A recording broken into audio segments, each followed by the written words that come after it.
Good Wednesday morning, everybody. Welcome back to our good old-fashioned whale watch, where we use unusual whales, options data, and tools to trade both futures and options. And today we got a little spiciness going because Anthony finally made the switch to start testing out some futures with the Periscope strategy. How you feeling? I figured that way. Then if something does go a little wrong, if I'm doing a flow request or something, at least it's a prop account. At least it's a prop account. I'm not hot on prop firm business models, but they're a good place to start and practice without risking a shitload of your own capital right off of the bat. So I see we've got plenty of people funneling into Substack, folks. This is the first time we've added the Substack to the show. So feel free to hang out in the chat. During the show, we take flow requests, general questions about the platform. Those of you who are joining from Substack, you might know me from the Thursday newsletters with the flow breakdowns, general options information, etc. I am that idiot. And without further ado, I'm going to flash one thing on screen for the early joiners here before I even send out the video. If you're joining from Substack, especially because you guys missed out on this 2 weeks ago, we ran a spicy flash sale where if enough people subscribed to the service, it meant that I have to do an entire trading episode in a French maid outfit. So if that's not your vibe, avoid that episode whenever I announce it. But they did it, and I'm gonna have to trade in a maid costume. But you folks on Substack weren't here for that. So right here on screen is another 25% off code. Code May13 will get you 25% off your first 3 months or your first year of any subscription tier. I'm going to flash that code every now and again throughout the episode, so if you miss it at the top. I thought we weren't doing 25 again. Any excuse to cross-dress, says Sean. Dude, I wish. I said it as a joke, and they jumped on it.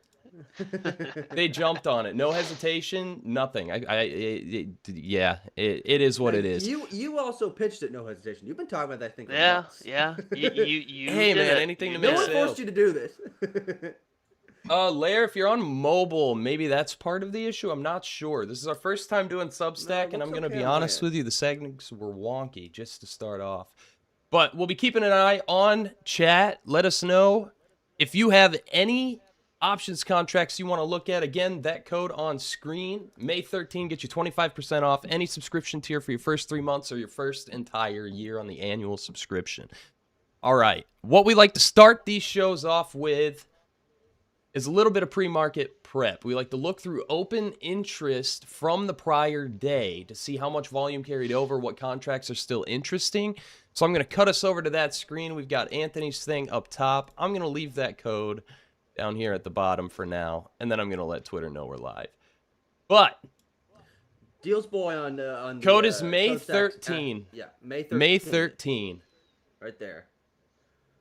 All right, I'm going to let people know we're going, and Anthony, you can start jumping down Bro, the you already trail. let 400,000 people know. All righty. Go ahead, Anthony. What are we looking at in these open interest updates? I saw these lifts come in right pretty much at close yesterday. Almost a buzzer beater on these ones. And let me pop this back to the 1 day. Look what you had 27,000 contracts come in that last 5-minute period there before close. Had a big chunk of that carry over, and just kind of looking at that flow too in real time. Let's see here. Let's go down a little bit more. Yeah, my internet has been wonky. I reset my modem like 3 times last night, especially after my little futures issue I had there. Let's just do it like this. Come on. Yeah. He just started taking the test on futures like yesterday. Day before? Yesterday, day before? Yes. Yesterday, yep. He placed the stop order wrong and ended up just getting absolutely drop kicked. The poor man. I had to bring the frickin' dog out to go to the bathroom, and then I come back. I'm like, oh, cool, absolutely cool. But It ain't that much to It make happens up, to the and- best of us, and you're doing it on a pretty safe method Yeah. because you're not using your cash. He's currently taking a prop firm evaluation. No comment on where or who that's through. They don't pay us to promote them, and I don't know if I would or not anyway. Prop firms are kind of, but they're a good place to start and a good place to practice. Those of you just joining, that code you see on screen is good for 25% off any subscription tier for your first 3 months on the monthly, your first year on the annual. These codes that pop up like this are only available to viewers. Nobody else is going to see this. And I think this one has up to 30 uses. So jump on that before it runs out. We're going to be doing these every now and again. Strictly mic for cut out for WhaleWatch you? viewers. We're not going to even tell anyone on Twitter. Nobody. You guys just get it. Only you. Thanks for joining us. Let's look at these lifts some more. Is Anthony dead? Anthony's dead. All right, I'll look at these lift. Yeah, it was funny. I was like, it's so quiet. There's not a little weird background noise. Like, Anthony must be gone. I'm going to pop open my browser. We lost our open interest guy. Leave it to him. We choose a new venue for the stream, and my man just disappears. Look at him go. All right, I'm just going to go ahead and search for that lift that he was looking at. It was the light the of God is shining on me once again. 16 call for June. 16 call for June. For those who don't know, even if you've been a long-term user, you can search just about anything in the search bar and it'll auto-populate.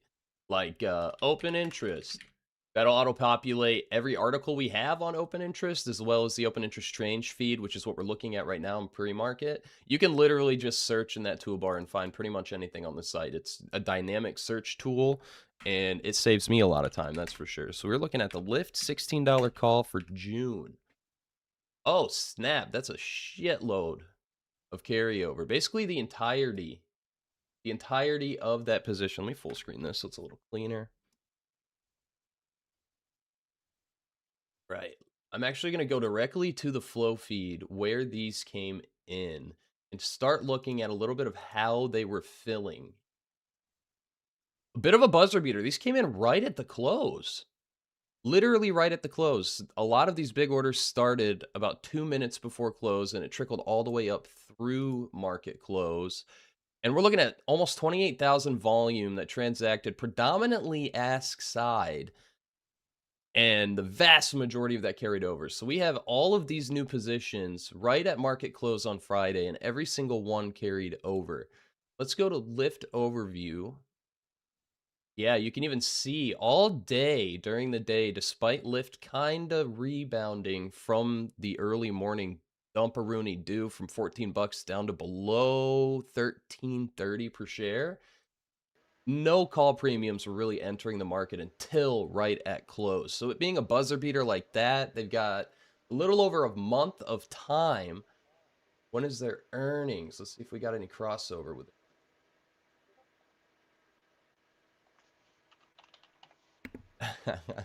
You're kind of back. What's that? Am I kind of back? Yeah, Oh, he's kind of back. Here, let me Hey. check when Lyft's earnings are quick, and then I'll pass Lyft back to you since you're looking at it. We already just covered the way they filled on Friday, the buzzer beater nature of it, and the whole position carried over. So they don't even have earnings currently. They had it on the 7th though, so they just had earnings. I had to restart my entire computer. Oh, you got absolutely bodied, huh? Yep. So, yeah, everything's good. Go ahead. Oh, go ahead. No, you're good. Oh, I was gonna say I've been having that issue where my Wi-Fi just drops on my computer randomly, very randomly. So I'm almost wondering, Anthony, if these buzzer beater calls are betting on that being all they do for earnings. Because it was a pretty substantial dip. I mean, they were trading as high as 15 prior to earnings. Even right after they popped back up there. They had earnings on the 7th. A nice dip after the fact, rebounded, and then just kind of trickled all the way off. You know, presumably with the big market-wide pullback we had there, because you can see that little rebound into into power hour, into close there. And some pre-market snuggling up toward top as well. I wonder if they're just trying to catch a bottom from that market-wide pullback. What do you think? How'd the flow actually look on that one? On fixing your camera. You're good. I Welcome feel like to Jay-Z, Whale like, when Watch, where we hits can't go 5 minutes without a severe tech issue. I'm just gonna drop. I'll drop this link your way as well, so you can pop it open on your side if you don't have it open Cool. anymore. the lifts. I got them open. You're good. All right, never mind. You are good. Oh, I know I'm good.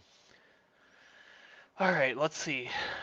That's my first tech issue on the show. That is my first big tech issue Well, on the now. show. Yeah. Yeah, just kind of looking at them here. So we're starting at that 24 here, that 52.76. IV's increasing, spot price is increasing. IV increases again, spot price increases again as well, and then another spot price increase, another IV increase. Yeah, I mean these look buy to open to me. I don't know what your analysis was on it, but Yeah, that was my lean. sounds okay. Yeah, I mean that's usually unusual when it's a kind of buzzer beater like that. And look at how hard Lyft rallied into the close there too. Big spike in that call premium. What are we? Is Lyft up this morning? Let's see. Why did that Oh, go down away? a little There we bit. go. You're good. It You're just good. kind of flatted open there. So yeah, I mean that's an interesting piece of flow. I don't know if we had anything else really on it. I heard you blabbing about earnings a little bit there, but Yeah, I mean, I think their earnings move has largely been made. Because they initially popped just a tiny bit. It looks like they were trucking upward into earnings. They popped just a tiny bit and then fell off pretty dramatically with the rest of the market. interesting. I'm gonna flip Yeah, to so I your screen only for a second, Anthony. I broke something oh on the god. back end, and I'm gonna fix that. Nothing terrible, I think. Hopefully. I'm gonna save these lifts though as Yeah, I'm gonna want to well. look at those at open too if we get any severe movement. But right now, Yeah, pretty that's baseline from the close. we can look at these for the 529.13 calls. We had 22,000 contracts carry over, and those came in a little earlier, a little small in the contract price there for me. I'm not a big fan of playing those, 5-cent contracts. I mean, 5 cents, they hit 10 cents there. These are 8% out of the money, 16 days out. We can look at the flow. And that IV kind of drops a little bit on them in here. And yeah, I'm just not a huge fan of those, 5-cent contracts because you can always find a better bang for your buck, I feel like, on something like that. But let's just take a peek here. They are coming in at the ask though. I just don't like how the IV drops there on that big chunk of volume and premium coming in there as And that real price is going quick, up. since we have a shitload of new people from the Substack screen, can you explain like I'm 5 version? Because we keep those Snorlax streams on Thursday that are a lot more informational. We're Explain more like he's entertaining. covered. But can you just really quick break down why that implied volatility moving gives you any inkling of idea of what might be going on, just for the new folks who might not know? Yeah, so I'll start with this one. I should have a good example saved that I can kind of go back to and show like a good example of it. So what I like to see when that flow's coming in here, and this one's not the best example because I kind of have it filtered a little bit, but I like seeing that IV increase and then kind of increase throughout the trade there. So like this one, and again, it doesn't necessarily mean the flow's not going to work if the IV bounces a certain way or something, but like these just kind of off the bat here. I mean, they're filling at the ask here, and I already didn't like that kind of bid ask spread. It's a really small spot fill there. I don't like that IV decrease here. So IV just and Nick can expand on it too if you want. But the way that I kind of view IV is so when you think about earnings, you really see that IV elevated on those contracts because there's a big expected move here. So kind of the thought process behind it for me is if I'm seeing that IV increase throughout that flow chain, it can maybe signal that this is a potential mover there, and then vice versa. So, like if they're coming in ask side calls, ask side puts, and everything matches up, you can kind of assume they're potentially bought to open, and then vice versa, where if that IV is decreasing and that their contracts are filling the bid there, there's not really an expected move more so. Again, this is just kind of how I view it a little bit there.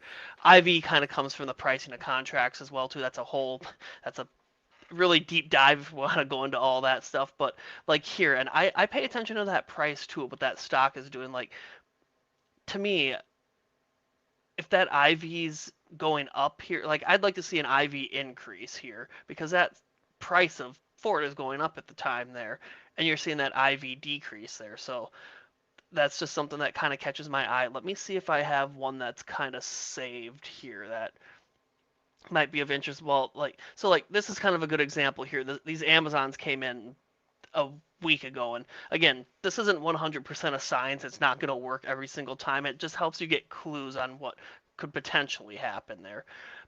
But like these Amazons, these were um pretty good here. And again, so like you see when that's coming in here, you're at that 30.27 here, and you see that how this one actually pops and there's no change in that price.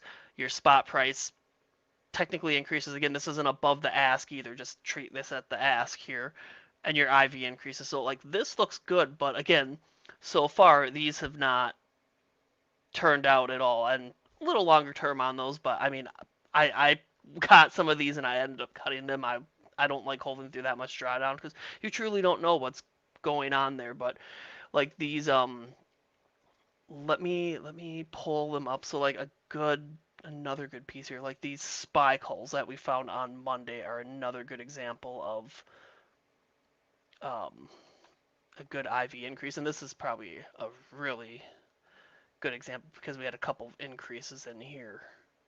So let's go back here. So like this is what I'm looking for here, and so flow starts to come in here, and we had more flow before this here, only about 4 contracts. So this is kind of our first chunk on that chain there at the time. So I'm paying attention to that IV column, that spot price. I see it filling at the ask. That's number 1 right there. I like that. I just keep an eye on that IV. Just following this up.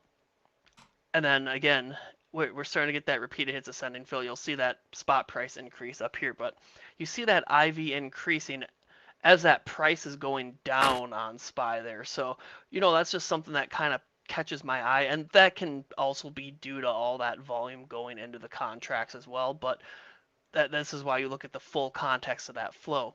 Your IV still increasing here, and now you have a spot price increasing a couple times in here, so you're getting that repeated hits ascending fill.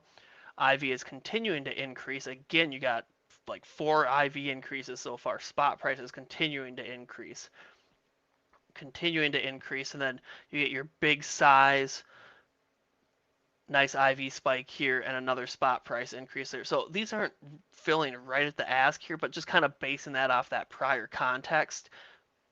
That filling just 2 cents below that ask there, not a huge deal to me. Just that other context looks pretty clear there. I mean, this is probably the most textbook flow I've seen in a little bit. I mean, the flow's been pretty dead recently, but this is a really good example here. I mean, you have multiple IV increases here, and just kind of keep an eye on that SPY price here too. So we're at that 738.40.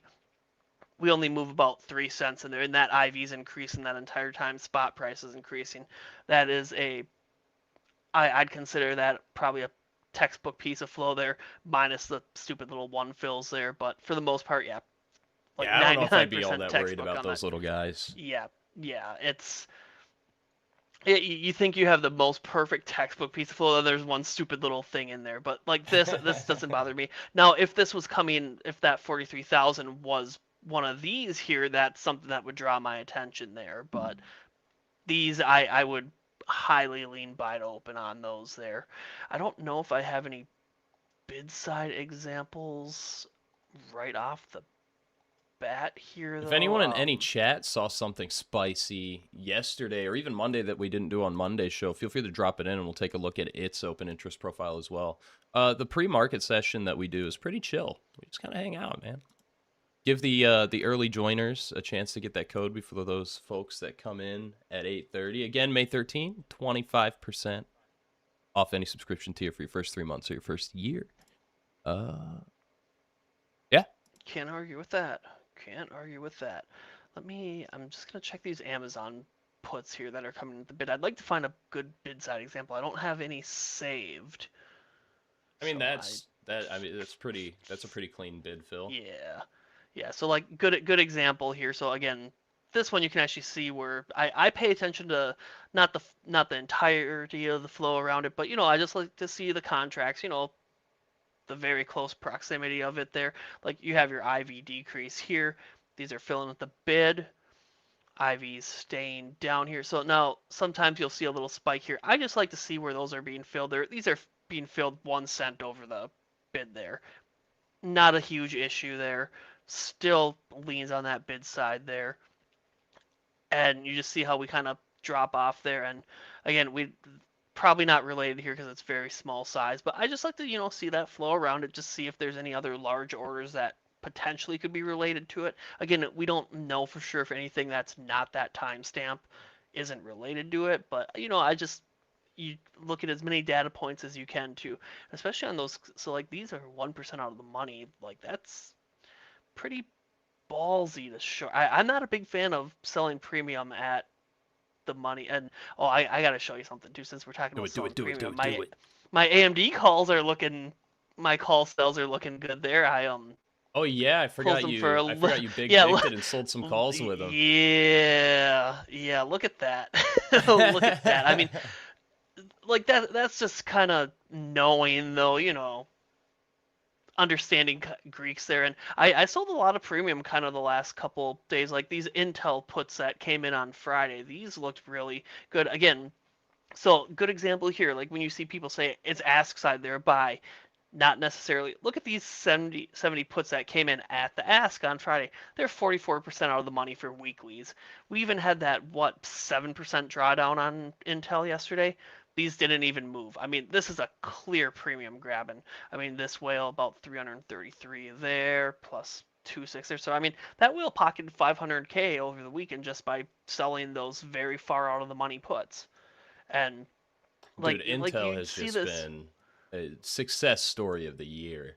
Because God, for Thursday's newsletter, those of you hanging out in Substack, I'm going to do a write-up about some pretty suspicious flow on Intel. 2 days prior to the big news, 1 day prior to the big news, and the day of the big news. Just millions made, and I was not one of them. and then you had Tesla on Monday that we caught too, which was another one. But like before the market opens here quick, like this is a good example. So like you see some dummy over on Twitter, they're filling with the ask, it's a buy because the IV's up and it spikes there. Like you have to understand contract fundamentals too. Like 44% out of the money, unless Intel files bankruptcy or some major black swan thing happens in there, very unlikely. So just. I really like using it to kind of spot those heavy, far out of the money, short dated, calls or puts, because it's really easy to kind of find. And when they're right up against expiration too, that just lends a little bit more confluence that, hey, I know these are ask, but do you really think somebody's betting on a 44% drop right now? Odds are much higher, even though we have that ask side fill. They're higher that this trader's trying to do a little bit of a premium grab into the option expiration there. Now some of that flow from Tuesday appears to have fallen off. Just a teeny bit, nothing substantial. Yeah. It's definitely probably somebody. Yeah, different. They're still in their collecting. It wouldn't really make premium. any sense to close 1,000 to 70,000 contracts. Yeah. So I fully, let's save this one just to revisit it, but I fully suspect this contract will expire worthless Yep. and homie will pocket that money, or it'll get down to a penny, and they'll be like, "Screw it, I'll take it here, it's fine." But I would They're already wager trading this at a expires penny. worthless. Yeah, these are they're gonna go to Oh, zero, and that yeah. person's gonna collect all of that premium. It looks like good for them. I mean, it's a smart way to make money. Like you don't. Can be dangerous You're. though. Yep. We're Can be dangerous. getting we're down 10 points on SPX right out of the gate here. Market is open. NQ is following. We are chugging down. Now, those just joining the show for the first time, we scalp futures and options using the Unusual Whales Periscope tool, which is Market Maker Gamma Exposure. Those in the Substack have probably seen a couple of my write-ups using it. Neither of us like to trade the open that much unless something really crazy happens. So right now, just kind of sitting on our hands, waiting for data to update. The NQ is down nearly 100 points from that little bump it had in pre-market there. I'm currently hands off, but we're going to keep an eye on gamma positioning. And throughout the show, we're going to keep it lax today again, since we've got a bunch of new folks on a new platform we've never streamed on before. We'll keep it pretty loosey-goosey, start taking flow requests right out of the gate, and then I'm probably going to force Anthony to take some future scalps, because he's got to practice. I still can't get over, and just for transparency purposes, I'm not a new trader. I'm not a new trader at all. Nick's just been trying to harass me to do futures with them, and I'm like, fine. I don't been doing futures really trade, well so. with the gamma exposure scalping using options, and I have no issue with that. But when you're doing SPX, you kind of have to be ready for some wider range movement, and you got to be ready for theta decay. Especially on 0 days expiration, the rate of change of the options price relative to time passing. 0 date options will drop fast if it goes against you, because they expired today. Not a whole lot of time, not a whole lot of intrinsic value on something that expires right now. So I got him over to the futures side to start practicing his scalping on something that doesn't really have that aspect. So we'll see how that does over time. But it's gonna be fun having him punting shit back and forth with me. He'll be on the S&P, and I'll be on the Nasdaq. I still do not. I can't wrap my head around the no theta decay on those. Like yesterday, I was practicing with some scalps. I'm like, okay, here comes a little chop. I'm getting out, and I'm like, oh wait, that's right. All right, let's see. Get a couple updates in here, and hopefully start finding a good direction. Yeah, we got a nice little bounce off that open drop. NQ's kind of approaching a place where I would almost consider shorting, but again, I'm going to give it some time. Our gamma profile right now, 7,400, right above us here, has an okay amount stacked up, and then up at 7,420. A little bit more than that stacked up. If we zoom out here, though, our biggest position is to the downside currently, 73.75.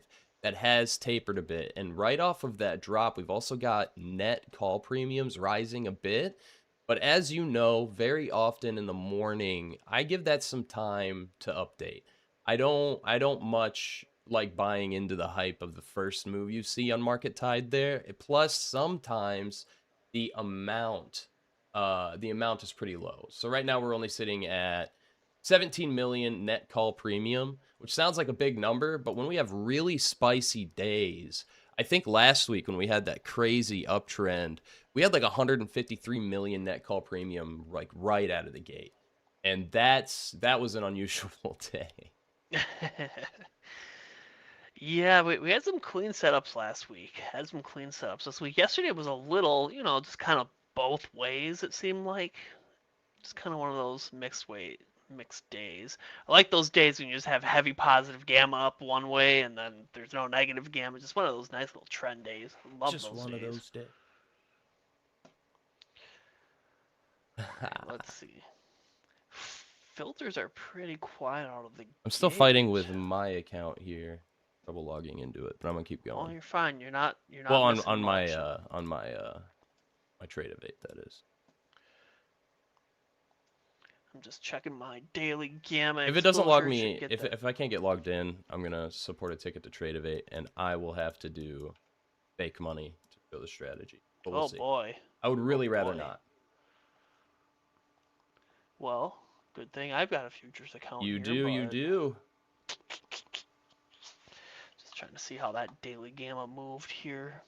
So we dropped a little bit, so that net gamma dropped from that 759 pre-market to about that 5. Yeah, I like looking at that daily gamma exposure page, and I am noticing, I mean, yesterday, big significant change there from that down that 672.96. Come on.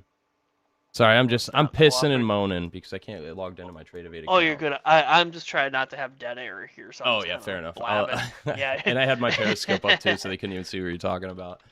Hey, you're fine. I hate to say these words, but if I can't get logged into my Tradevate account, I'm gonna have to use a paper trader to show off the strategy, and I really don't want to. Oh boy. Oh boy. I'm a huge supporter of paper trading to practice, not a huge supporter of not putting my money on the line when it's for a show. But I'm starting to get mad Yeah, about it. like- Yeah, like the paper trading, I feel like if you're just, practicing like execution, like just learning like I where to know, go on the platform. Just a pretty But bad look to host a show of trading and it not be my cash account. But I'll keep working on it. Hopefully I can get logged in. Maybe I'll just have you taking MES scalps, and I'll save my scalping for Friday's show. Oh yeah, surprise to people who are regular viewers. We're adding another day. We'll be live on Friday as well.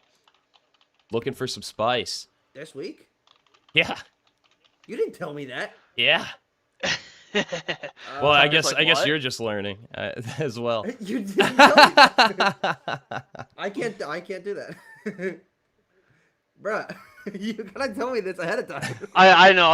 He kind of mentioned it. I He didn't did. Really I put it in did. I think you guys are in just stone. haters. You've been like floating that for like. Hey, if I gotta months, write you're it like, solo, I'll do it. If I gotta write it solo, I'll do it. Oh my god. Oh my god. Tucker, what else do you have to do? What else? I have an appointment at 9 a.m. Oh, that's fine. Nah, don't worry about it. Don't. It's all right. Tucker got a Bruh. gynecologist appointment. Every time I set up an appointment, I'm like, oh, I have Monday and Wednesday mornings. I can't do anything. I say that every single time. Nah, it'll be all right. It'll be all right. We'll survive. I don't think we'll die. Well, we might. You don't know, dude. You don't. I think. But Anthony's he's a big proponent of anything How are can you supposed happen. to laugh and smile without your little entertaining guy? It'll just be easier to make fun of you because you won't be able to give us quips. Yeah. It's easier to make fun of when I'm out here. You still Yeah, you do it yeah, either it's way. pretty easy. You do it either way. Why are we chickens, Dukes? What did I do? Oh, was that because we weren't just chasing the opening move? Well, I can't even get logged into my cash account. So, Anthony, how you doing, buddy? Hey, I'm waiting for that update here in a couple minutes. Oh yeah, I'm you're waiting for that Anthony's a lot first more update. patient than I am, that's for sure. Well, granted at the same time, MES, ES, those both move a little slower than the Nasdaq, and the Nasdaq plays through its wider ranges more often. That's why a lot of you who attend the show frequently will see me not just chase, even if I know I'm right. I don't like sitting through drawdown. The Nasdaq likes to give you some extra opportunities unless we really get pressure. So with this setup, and again, with our Periscope showing gamma down below, at least at the open, I would want it to test up basically to the bottom of this little bounce they did. So right in this little 15-point range before I would take another short. This right here is a mini reversal pattern, but it's not real yet. They really have to clear all the way up at 29,268, basically. They have to clear that and hold it for this to not stay bearish. And as you can see right now, they're rejecting the bottom of that open range. See how they're bouncing right off the bottom of that dip from the morning where they bounced? Now they're testing that from below. That's where I would kind of take a chance on a short and then put my stop up toward the top of that range. Right now, still sitting on my hands. I want to see what they do with this, and I want that Periscope update as well. Now, those wondering, we will have a new addition to the subscription tiers later on that will include 1-minute data for Periscope. Right now, it's on 10 minutes. All of it's attributed. It's actual gamma positioning by market makers, but we'll soon have 1-minute intervals. And I am frothing at the mouth to start over trading like crazy because I'll see those updates a lot sooner and won't sit in trades as long, which is going to be both good and bad. Do you have an MCP plugin to connect to Claude and other AI? You're damn right we do, SK Gango. I'll get you a link to that here in a second. You bet your ass, buddy. I'm going to drop the link right in the Substack chat for you. I will also drop it into all of the other chats. Yes, you can. You absolutely can. The API page will walk through everything with the MCP server. There's also some documents there for setup. It's pretty dope. I'm not a big brain. I can't even vibe code. I'm dumb enough with that stuff that I can't even let an LLM do it for me.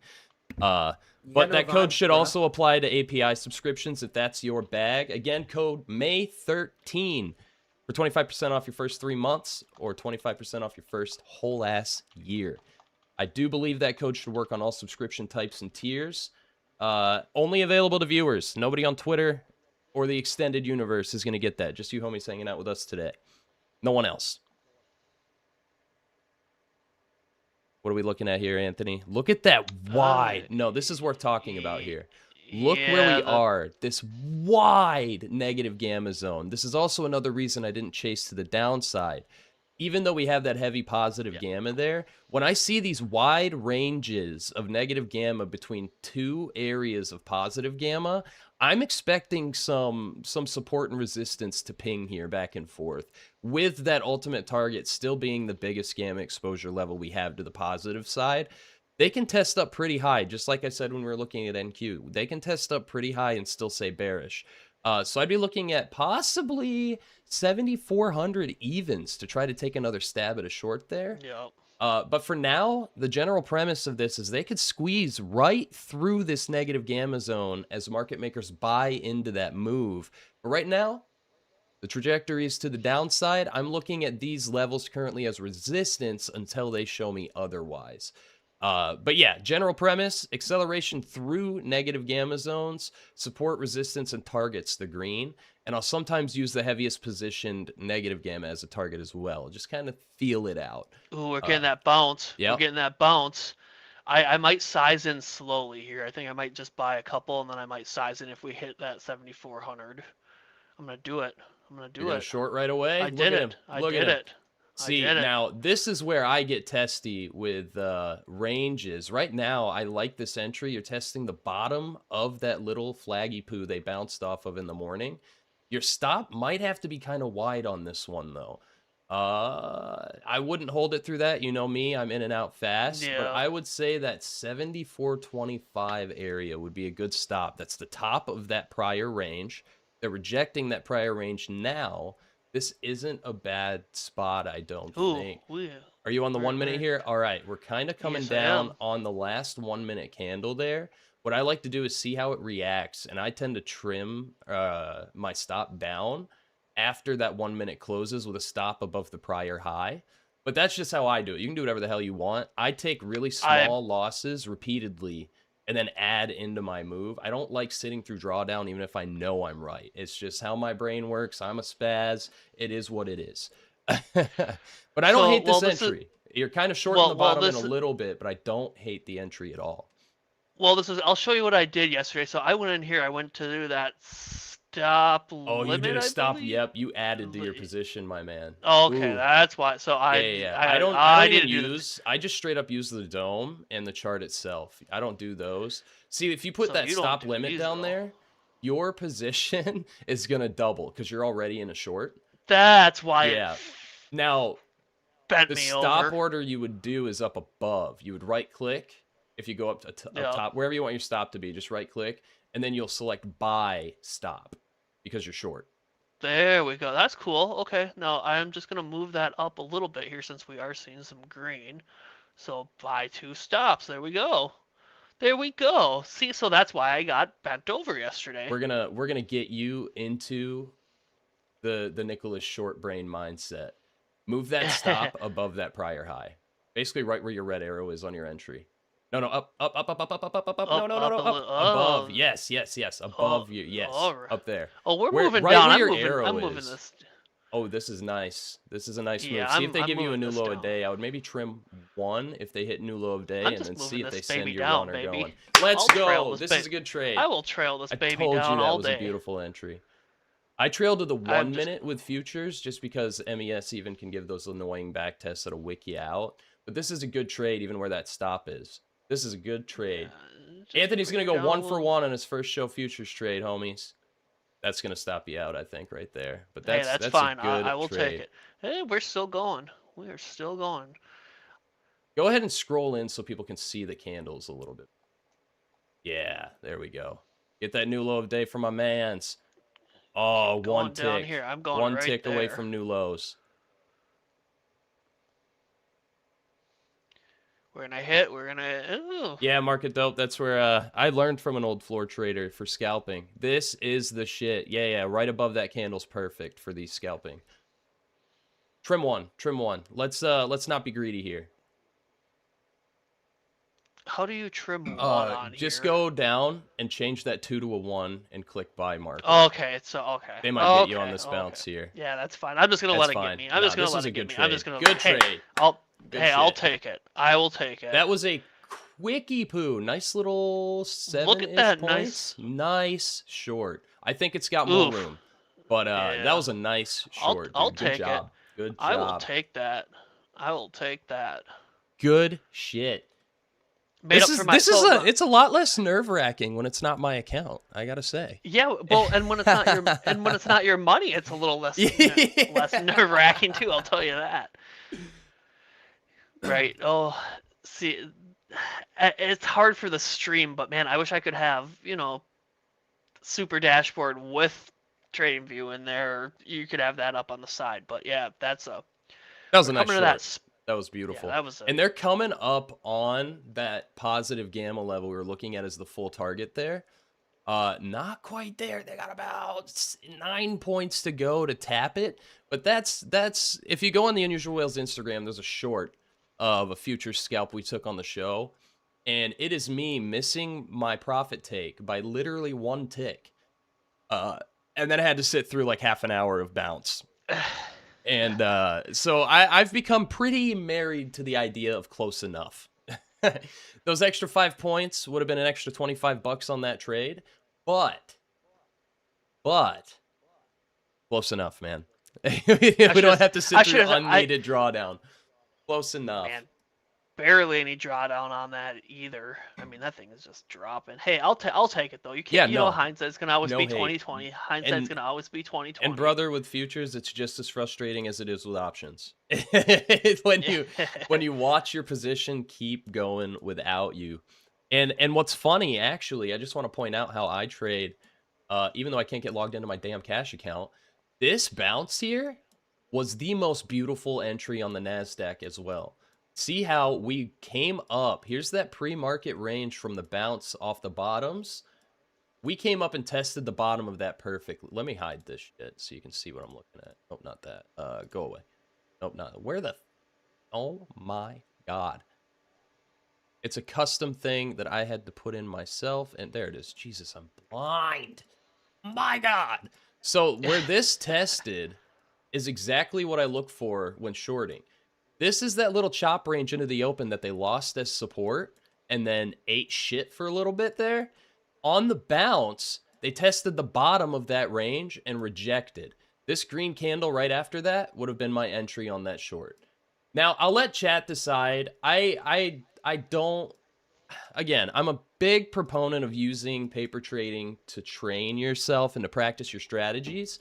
But it doesn't have a strong, very important aspect of trading that your real money does, and that's the psychology of it. So it's not good for risk management, even though it's really good for practicing. I'll let chat decide. Do you want me? I can't get logged into my Tradevate account. I'm waiting for the support ticket to find out what the hell's going on with that. Do you want me to take Periscope scalps on NQ using paper trading to show the strategy, or you just want me to keep making Anthony do it since his money's real? And I'll start punting contracts again on Friday. Kind of real. Hey, prop firm money is still your money if you make profit. I'm just saying. Yeah, true. And they technically don't, because the initial aspect of it is simulated trading anyway, not a live account. And so they're technically paying you to trade fake money. I am curious to see this update, though. I want to see if they keep moving that lower down there. I mean, if they keep moving that lower, you are going to have... Honestly, I would almost short here, but I don't want to yet. I want to see how high they bounce it. I'm waiting for that update. The reason I say that is they're making another stair step if they can't recover above this line. I'm just going to move this down since it's not actually a level. Right about there, above that would be my stop if I shorted this. But honestly, we're already coming up on where I'd be getting out of this. Look at that rejection there. Right off of that last dip down. And I think this is going to be another one of those stair steps down. But right now, it would be chasing. I wouldn't enter now. That would have probably been my exit anyway. That was a good 50 points. 1 for 1 today, though. 1 for 1. Nah, that was a today. damn That's good all trade. That matters. Damn good trade. I was almost hesitant to have you enter there even. I would have been too patient and missed it. I mean, I was planning on, you know, kind of sizing in a little early and then size up there if I had to, but you know, it's yeah, market dub easier. weeklies can be good. What would point a total noob on this start learning? I'm gonna assume you're asking where to learn stuff. Unusual Whales has a really good, I mean, a little biased because I wrote like 90% of it. It has a really good info hub with everything from basics to advanced strategies. I let Dan handle the advanced strategies.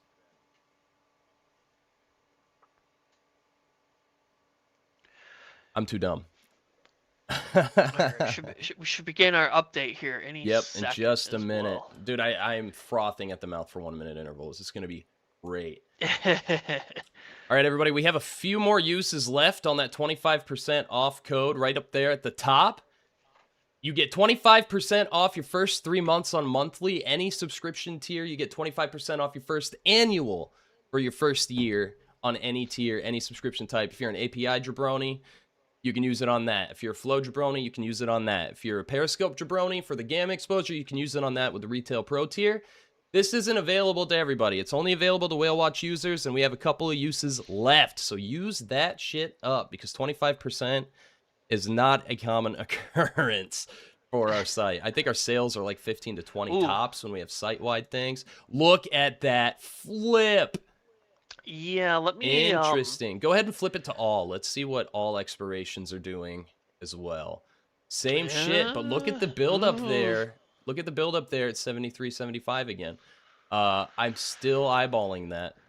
Right now, the NASDAQ is testing that prior low from below. This is where I would probably short the NASDAQ with a stop about 20 points up because I don't like drawdown and you can always get back in. NASDAQ likes to give you more chances. I still like downside with how that Periscope update came in with the positive gamma buildup. So I would suspect... even that 73.20. Yeah, I would suspect some turmoil here for buyers. We'll have to keep I'm an eye aiming on at that. the 73.95. I'm aiming at 73.95 for my entry. We'll see if we get it. Oh, I think we it's start stair breaking stepping, down. but we'll see. The NASDAQ's trying to reconquer that level. If we test my 20-day moving average here, I'm gonna get in. If we test it, oh, there we go. All right, selling right there. Oh, snap. I'm in. Watch it test all the way up to like 74.25 on ES. Don't do that. That would be so brutal. So you're gonna want this to take out that last 1 minute candle to give you your continuation. Keep a close eye on 74.05 if they do it, because that could be a bounce point if they don't end up gearing down for a new low. Oh shit! Oh no, I didn't do the right buy stop. All right, I'm gonna put my stop. Nope, that's right fine. there That's the right buy stop. You're good. Scared the crap out of me, man. I was like, uh-oh. You got PTSD from yesterday. I'm so used to seeing buy calls, buy puts, and I'm like, it's almost bad. Oh, it's gonna stop me out. Yeah, this one might get you.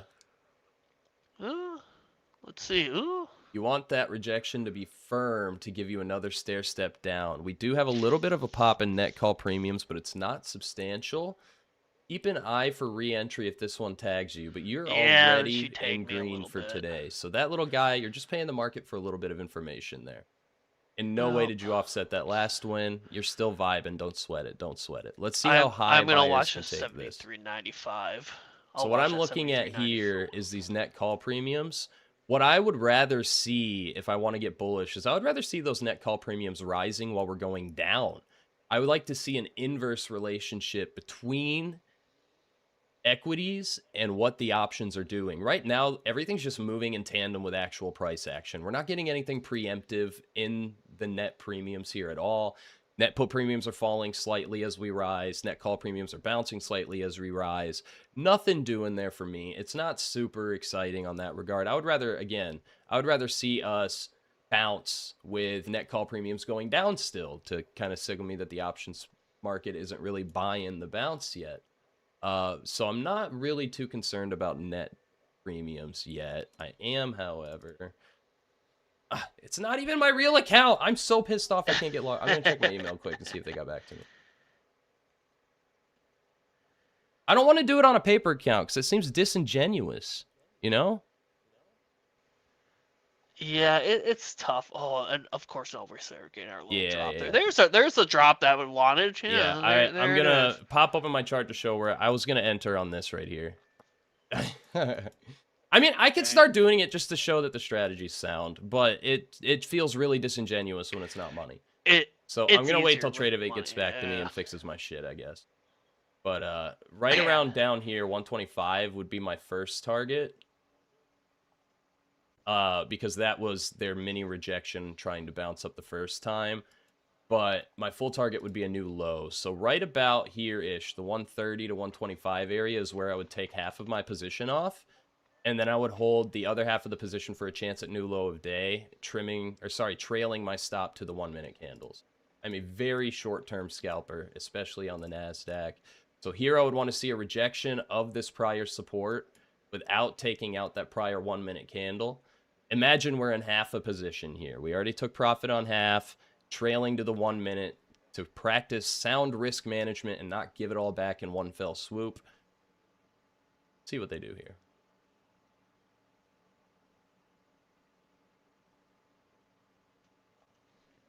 All right, it's starting to give us the wiggle to the downside. We want this to reject without taking out that 1-minute candle there. I really want to re-enter here, too. Don't get too antsy in your pants. Yeah. But I like it. It's a paper account. I don't care. I want to... Yeah, I'm chasing a little bit there. I'm at the 20. I'm going for it again. I could see the NASDAQ being a spicy SOB here. Because this can range. And ranging is not good for somebody who likes to take a trajectory side. It's not good for momentum traders. So let's see what they do. Oh, she's going to stop me out again there, too. Oh, she's going to stop me. I'm going to let it breathe a little bit. Yeah, keep your levels in mind, man. You don't have to change your strategy just because you're adding something new. You can trade your same strategy on futures. Don't sweat it. It's a little different. Yeah, I like seeing those put premiums climbing there. Yeah, it looks good. We'll keep playing with this. It's gonna be really fun when we have our future specific episodes starting up. Once you've got a pretty good hang of it, I think. And I think you're gonna be fine. You've been trading SPY and SPX for a hot minute. You've been trading options just as long as, if not longer than me. You're gonna be fine. I did take that short, but I don't even want to show it on the screen because once again, I can't get logged into my cash account, and this is a paper account, and that's disingenuous as all hell. But strategy's sound. They already hit my first profit take. We're only in half a position now. Trailing, like I said, this time not the full 1 minute. We already took gains there, and they're gonna stop us out at our full stop right about here. But that's all right. We already made profit on the first half. I say profit, but again, I can't get it logged into my computer. I'm genuinely pissed about it. Today was a good day for it. You saw. they're setting up my shorts like crazy, bro. I might nibble here at 73.95. I think I want to nibble. Now, careful for an inverse head and shoulders here. Keep an eye on those premiums. But right now, net puts are still rising while we're bouncing. So I wouldn't panic at all here if I was short, but I would keep those stops pretty tight. Something that's really funny is on this half position, they got like one tick away from my stop on the half position. We already took profit on half, so it doesn't matter much. It'll basically be a scratched trade, break even if they come up and stop me out on this, because we already played this whole candle on half the position. That's why you see it drop down, because on TradingView, if you exit your position, it moves it down to what your entry would have been on your current position. So we're just kind of hanging out. Here. All right, it is 10 Eastern here. What do you guys think? Do you want us to keep punting shit around with Periscope, or do you want to start giving flow requests and some breakdowns? We'll do what you guys want, especially you homies on Substack. It's your guys' first show. What do you guys want to see? They still haven't stopped this out. That's just ridiculous. I fully expected that half position to stop. They really got to reject here, though. Otherwise, they can start pushing through that negative gamma zone. It's starting to fall more negative here, but we're not getting any positive buildup. That's why I haven't manually closed this trade yet. We're still within my stop out range. They haven't repositioned above us. If anything, they're building up below us more. No real reason for me to preemptively stop out of this short. I'm going to leave it there. Like I said, we already took profit on half the position. If this stops me out after all, it'll basically be a scratch, flat ash trade, no profit at all. But let's see what they do. I would love a new low of day, but I'm not going to be greedy on it. I'm going to set my profit take where I pointed out earlier, the top of that bounce range. And if they go lower than that, you know what? That is fine by me because we already made our trade. You don't have to catch every single penny of a move. You just got to catch a little bit of it, and we already did by taking half profit. So if they stop us out, we're going to give that 300-something bucks right back. I'm going to leave those on the screen there. If they get me, I'll announce it, and that'll be okay. We'll be basically break even on that trade. Let me hop over to chat and see what people are up to. Yeah, you do that. I'm waiting for that update here right now. Oh my god. Flow in the breakdown is 1. We've got 1 vouch for flow in the breakdown. We've got people talking about risk stops in the chat. Have you guys tried Claude and Unusual Whales? Luis, a lot of people have in the Unusual Whales Discord server. There's a whole ass channel dedicated to it. I don't, personally. I'm too stupid to mess with that. I'm gonna be real. I'm a trader, not a coder by any means. I can't even vibe code. I'm too dumb. I'm too dumb. I wouldn't know at all if the language model was lying to me or if it was incorrect about anything. So I am not the guy to talk to about the API, unfortunately. But that discount code, May 13, does apply to API subscriptions. So if you're an API homie, that'll get you 25% off. And I am positive you're never going to see 25% off on our API. I'm pretty sure. Wait for my update here, man. I Dude, don't know 1 minute if is going to cause issues for me. I'm going to overtrade like a mofo on 1 minute. They're still stuck in this little range on the NASDAQ. Look at him chomping at the bit. Usually he's so excited to get to the flow session, and he is just glued to this screen. He wants back in so bad. Did I create a monster? Probably. Well, especially if it's not my money, you know. Well, not my money yet. Where's my... Okay, that was my flow alert. I mean, there's not much for flow coming in anyways. Look at my filters. Not much. Not much. All right, everyone, we still have 10 uses of that discount code. So if you've been trying to get in on a sale, waiting until another site sale ain't going to do it because that's not going to be 25% by any means. This is going to be the steepest you'll ever see on any discount. And it's only for viewers. Nobody else is going to see these. We have 15 uses left. Speak now or forever hold your peace. But what we can do now, Anthony, is this looks like a nice little rebound. I am going to pop this back on screen. I still think I'm right, but I want to get to the flow because we have requests for us to start. Actually, hold on. We're getting my move right now. Hold on. If this bounces back up to break even, I'm just going to take it off so we can move on to the next segment. They didn't quite get where I wanted. I want another, like 30 points down. If they don't get it, that's fine. I'm just going to move my stop above this current candle, which is a little preemptive and not what I usually want to do. But I want to get to the next segment for the homies.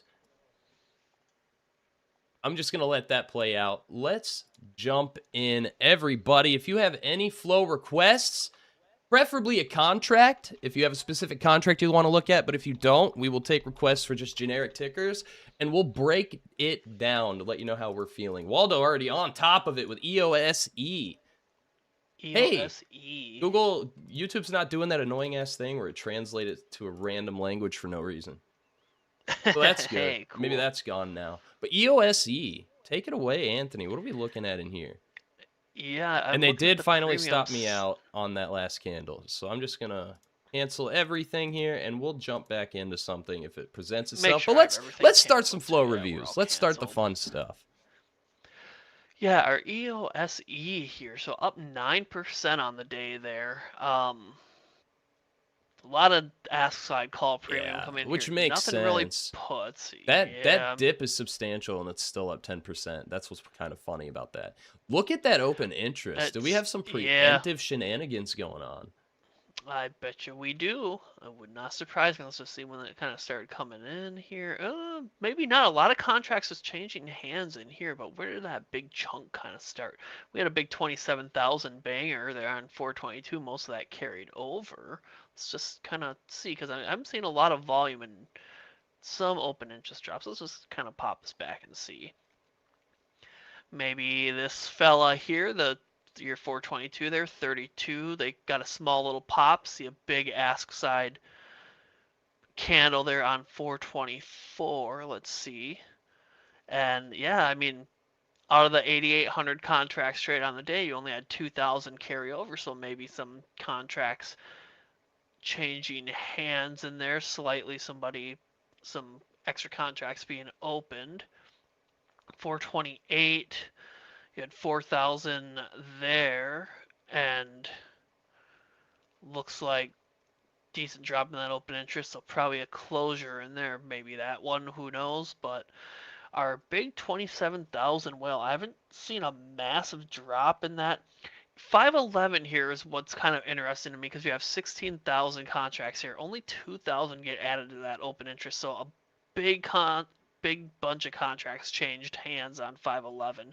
So I do want to just see how that 511 kind of looks there. So look at all those little hits there as that price of EOS was rising. So somebody was passing contracts off there near the highs. And I would like to probably bet that it was our big whale, or at least a chunk of their position there. Um, Anything else on EOS that could be new? How about maybe these 61815 calls? We don't have a heavy amount of open interest on these. These come in and just kind of right at open. They're opened at 29 there, 4,400 contracts, getting 712 or 726 open contracts, 69% out of the money, kind of far there. It's obviously, I don't want to say a penny stock, but it's a slower mover, so will see those big moves there. I mean, we're up 9.5%, And we're that's up after a dip. 79 So cents. it's Yeah, having a nice day. yeah. Let's just see how that flow kind of looks in here. So yeah, I mean, look at that. So just clear this out a little bit. So our IVs fit. So we're filling with the ask there. You got 2,500 contracts, followed by 1,000 contracts with a small increase there. So it is 2 minutes apart here. They did just hit my NQ target without me, so that's lovely.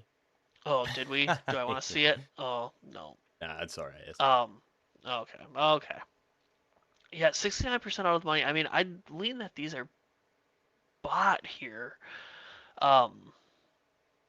Everything else is pretty bullish here too. Again, a lot of open interest on that 115.27. I wonder if this is maybe some profit takes. Let's just kind of, ooh, there's a lot going on this one. When did all this volume start kind of coming in though? Oh, this has been in there for a while. Look at that. All the way back to August, 86,000 open interest contracts. So just a lot of kind of back and forth here. Nothing Real really quick, super J-Lo, I clear. see your thing about market tide. Yes, it does. Thank you for pointing that out. I'll put a ticket in now. Yeah, just kind of a lot of contracts changing hands here. Not always the biggest open interest update. It's not really easy to tell what's going on in that flow there. Let's just see in here. That 115, we looked at that one. Yeah, probably the best piece of flow I'm seeing here is that 618.15 call there. How's our gamma kind of look on it? I mean, heavy positive gamma on this one.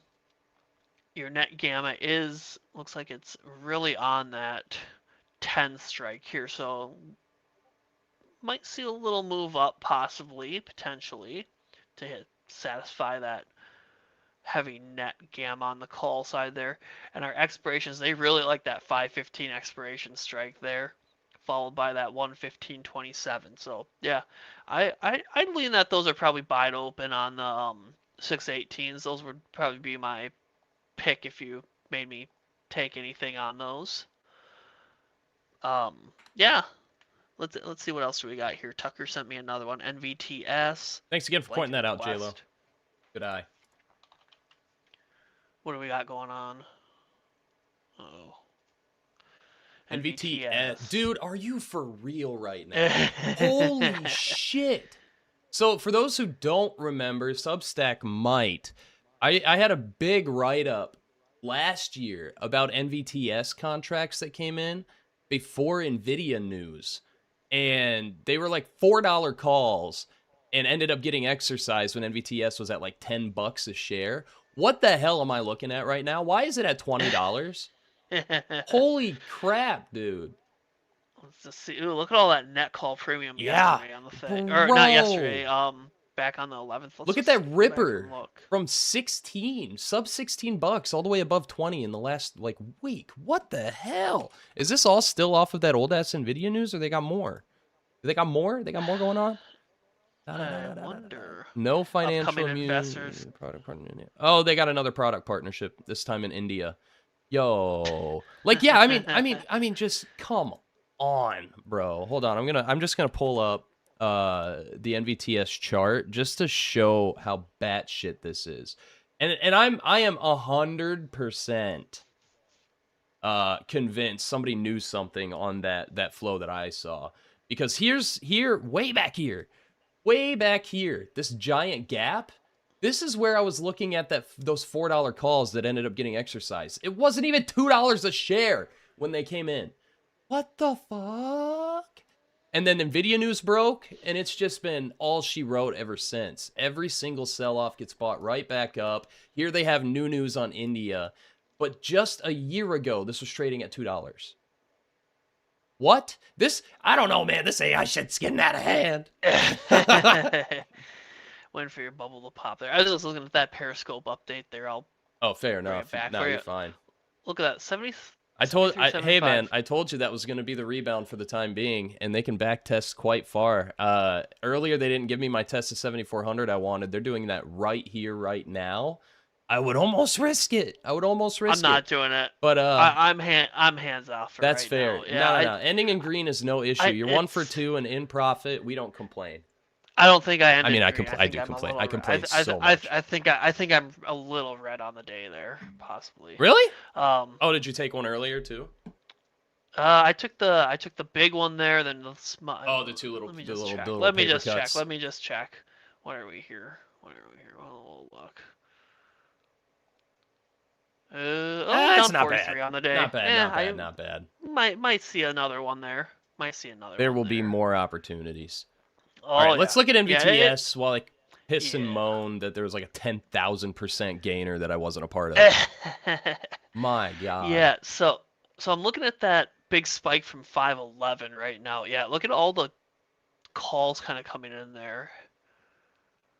511. Look at that. Or 428. Here's your 511. Look at that run up there, and they got out for a loss. Yeah, that's not ideal for that, homie. It's no. I'm just kind of. And you saw you saw a little day-over-day trimming on that too. There was a drop of 5,000 and a drop of 2,000 on the open interest there. Yeah. But these, I'm just trying to click through. There's a lot of. Oh yeah, this is that original one. Yeah, there's your drop you were talking about in that open interest, and then even. Actually. So Anthony, another reason. Nope. Go ahead. I'll do this after. I gotta stop interrupting flow reads. You're good. I want to go back to I just want to go back to 511 here. So there's your entry. Let's just go 512. So yeah, that's one of your little cuts there. It looks like 512. We have 2,500 traded there. Big drop off there. Yeah. So that's what you were talking about. You can go ahead and interrupt now. I'm just kind of scanning through here. for Where anything new. what I was only gonna say quick is another reason I'm still eyeballing the short at this test. They can still go as high as 74.05, and I won't be convinced that we're gonna completely blow the top off yet. We're rising, right? We're coming up into this positive gamma level. Price tends to gravitate toward positive gamma. Net put premiums are still spiking while we're rising. This is exactly what I talked about earlier that I like to see if I'm eyeballing a short. I like to see net call premiums fall off and net put premiums rise while we're moving up toward that positive gamma. The only thing that's going to give me a little bit of pause on that is our big boy down there at 73.75, which we did say at the open was going to get tapped. I just want to point it out. We killed that shit. Right at the open, this was our biggest at the bottom. They tested it to the tick here. They bounced right off of that positive gamma, and now they're gravitating toward the other positive gamma at 7,400. The only thing that gives me pause on that short theory there is the buildup at 74.20 up there. That is substantially bigger than it was in prior time frames. These white dots that you see on Periscope are the prior 10-minute intervals. This has built up every single 10-minute interval since open. So I'd be keeping an eye on that. But right there, that rejection of 7,400 would be my short with a target of 73.90, which is the bottom of that range we just popped above. And my stop's going to be right above that 7,400 at this point already. Yeah, that's my story. I'm sticking to it right there. Breakdown. But I think this rejects at least for a back test. Yeah, that's the theory. Yeah, I'm watching. I'm watching right yeah, now. no need I do to like force seeing stuff. that. I do like seeing that zero DT on the indexes. Look at that call premium just dropping hard there. I mean, that's something to keep an eye on there. Keep an eye on, like you were saying there. Let's go back to NVTS here quick. Yeah, the only thing I'm not really seeing much for new stuff on the day, at least heavy size wise. A lot of this has a lot of previous open interest on it here, like that 618 call. Again, just a lot of previous kind of open interest, big volume days. Hard to kind of know exactly what's dropping off, what's staying on. This rejection is moving. Of course it is. Of course it is the one we don't take. Now, I want to point something out real quick that the homie Tyler, the congratulator in the Unusual Whale server, pointed out. I was not on zero date there. 74.20 still the valid spot. 7,400 still the only positive gamma between there, but it's not as built up as the all. So a little grain of salt to my last explanation, but the trade's still there and it's already moving. It's already going. Yeah. It's getting about 5 points away on the SPX away from where my profit take would be. Again, not in it. Still can't get into my Trade-Evade account. It's disingenuous to trade a paper account, so I'm not going to. But that was a nice rejection right there. 5 points on SPX isn't nothing. It's not crazy, but it ain't nothing. Nice little trade there. They're almost to that target already. But I just wanted to explain my thought process behind it. We were bouncing substantially. Net call premiums were falling off while put premiums kept rising. Nice little rejection there. And that's all there is to that. Yeah, that's zero DT. Thanks, Tyler. We were just talking about that too. Look at that put premium that just absolutely dropped there too. I mean, just it's a huge range today. I mean, and it's one of those, either way ranges there too. So and we have be cautious. More times than one we see it play out the whole damn range too. They already tested the very bottom of that range at that 73.75, and even on zero date now, that has dropped considerably. I mean, look at that drop off. White dots way over here. It fell off a good 1,000 in the positioning there. 73.45, which was the oh shit target that I mentioned, is also falling off a bit while 74.20 is building up. So for me, any shorts I take, despite the net premiums agreeing with my hypothesis, any short I take is going to be, see green, take that green, or at a minimum, taking enough of the position off that a break-even stop out will still keep me in profit. My bias is still downside a little, but that 74.20 building up gives me a little pause for the intraday. We'll see what that update here is in a couple minutes. We can finish up NVTS. Yeah, I'm not really seeing anything new on that one. Hey, good shit, Isaac. Good trade, buddy. Let's see. gamma's still positive here. A lot of that net gamma, again, still on the call side of things. A lot on that 20 call there. So we're right at that 20 there. A little up at 25 and 23. Net gamma, let's see, expiration 515 and that 618 expiration kind of being hit. Yeah, I'm not really seeing too much. I don't know why I keep closing every damn tab, man. If nothing really spicy on there, let's go ahead and jump over to some of the Substack requests as well. Sorry for the delay getting to you, homies. I kind of forgot that we're doing Substack now. Good job. Chat. So we've got APLD and Rocket Lab as requests. Yeah, APLD, just blanket requests, I'm guessing. Yes, sir. Yes, sir. Yes, sir. Those of you just joining, that code at the top of the screen gets you 25% off any subscription tier for your first 3 months on monthly, your entire first year on the annual. These codes that come up aren't going to be every day, but they're only going to be available to those that tune into the show. Today's code is May 13. Not very creative, but it is what it is. I couldn't think of something funny because we didn't have any really big news other than PPI getting smoked. Yeah. Jump on that shit. 25% is not something we do. I know you guys, especially Substack, you see us running our site-wide sales. That's not going to be 25%. So holding out for that isn't going to be 25%. Still a good sale though. Don't get me wrong. Like, don't force yourself to buy something if you're not ready for it. But hopefully you guys learned some stuff from what we do on the show. So plus, APLD. Enough people already subscribed last week that I have to wear a French maid outfit for an episode. So I mean, feel free not to, I guess. Yeah. What? I don't even know what to do for another reward. I already feel like that one is like, that's not even a reward. I feel like I'm punishing them. You're punishing us. We gotta be stuck with you, man. Hey, man, you guys could have done it too. No. I was thinking about wearing a blindfold during that episode. It's a good idea. Look at that. All right, they're breaking through 7,400 off of that pullback. That is why I told you guys I keep my profit targets tight, and they got basically exactly to it, right to that 7,390.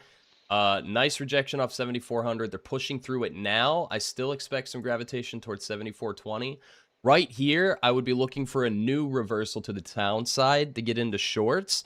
Now that we've broken through 7,400 and it's built up a teeny bit again on this current update, I would be looking for them to turn that into support to get a really good bullish move going. Currently, they're just now through it. Wouldn't hold my breath to chase quite yet, but not a whole lot of points of contention up to 7,420, even though it did fall off a teeny bit on the 0 day. But right now, we're in a spot where I would be sitting on my hands. All right, let's do, which one are you on? APLD? APLD. All right, I'm going to shut the hell up. Yeah, just a couple blanket requests. So I'm, and if you guys got a contract you want me to specifically look at, that helps a lot too. Blanket requests, I'll try not to spend 3 hours on each one, but unless you find something spicy, sometimes they give us a ticker with some really fun shit to look at. Yep. APLD, not a lot of premiums today. It's been getting smashed with ask side call premium though. Today though, let's see. Maybe that 9-day or that 5/22/41 call here. Let's just see, because we do have some previous open interest, and yeah, looks like probably some exits maybe going on here. These are a little deep in the money there too. Yeah, this looks like probably some exits there. I mean, very similar sizing there. Let's just go in here. We got a question from BK on the Twitter chat who says, what about the build-up on 73.50, 73.75? Gravitate towards them? I don't know about today. That's pretty far down, but it could. We already tapped the 73.75. That already happened. That was the first one that we pointed out at the top of the show that I expected to tap, and that's exactly where they bounced. Right? Let me go back a time frame so I can hit this a little. You guys to see it. That's right where they bounced. We're spiking. Yeah, right where they bounced. So I mentioned earlier that we've seen really frequently, we've seen it play out the entire range. My target now is that 74.20 we harped on. I want to see them back test that 7,400, 73.95 range, and that would be me getting long to that 74.20. Right now is chasing, and since the range is wide enough, I wouldn't want to chase because the stop would have to be pretty far away. But right now, buyers are taking control. We finally got a big drop in net put premiums. Let's see what they can do. If they can get all the way to 74.20, we do have that buildup that you just mentioned at 50 and 60. Pretty wide to get all the way up there as well, but I mean, I'm not ruling it out at all. But that 73.75 bounce, that was the key. That's where we exited the end of our short as well earlier. Yeah. I see what you're seeing as well. I don't know that they get all the way up there, but right now my target would be 74.15 to 20 range to kind of gravitate toward that newly built up positive gamma exposure. But again, I expect some bouncing and rejections on the way there if they get there. But right now, I'm on my hands. I wouldn't short this, and I wouldn't chase the long. So we're kind of back up toward the top of the range. Did they get a new high there on SPX? Ooh, just barely. Just barely. Very close. Yeah, APLD, though, I'm not really seeing anything interesting on this one at all. Just kind of a lot of possible contracts changing hands, not clear openers there. What else do we got in here? I know Tucker sent a contract. Looks like it's NN from Chris Brooks from YouTube. We can take a peek here. Looks like I'll make the assumption here that let's just see, a lot of this has been sitting in there. I don't see any big volume days, maybe 1,000 there. Let's just kind of take a peek. Yeah, I'm just kind of popping that 90 days. I'm not really seeing much on this one, just kind of a lot of bid side, mid side, kind of some ask side stuff. These are kind of deep in the money for me too. They're that 26% in the money. Pretty far in the money for me on something like that. Anything else on NN though? Let's just see. Thing today. Let's see. Wait, what? Is that right? What happened? There's a glitch on your screen. Is there? Yeah, can you... I'll just do it. Never mind. Yeah, look at that. Look at the stock price. Did they do a reverse split? Oh, 92. May 26 has no record of splits. All right, I'm going to point that out too. We found a bug, baby! Hey. Yeah, I had to double take. I was like, there's no way that's real. There's no way. I absolutely scanned over that down 263. That's not real. It's not real. It's not real. Yeah. You sure? I'm positive. Interesting.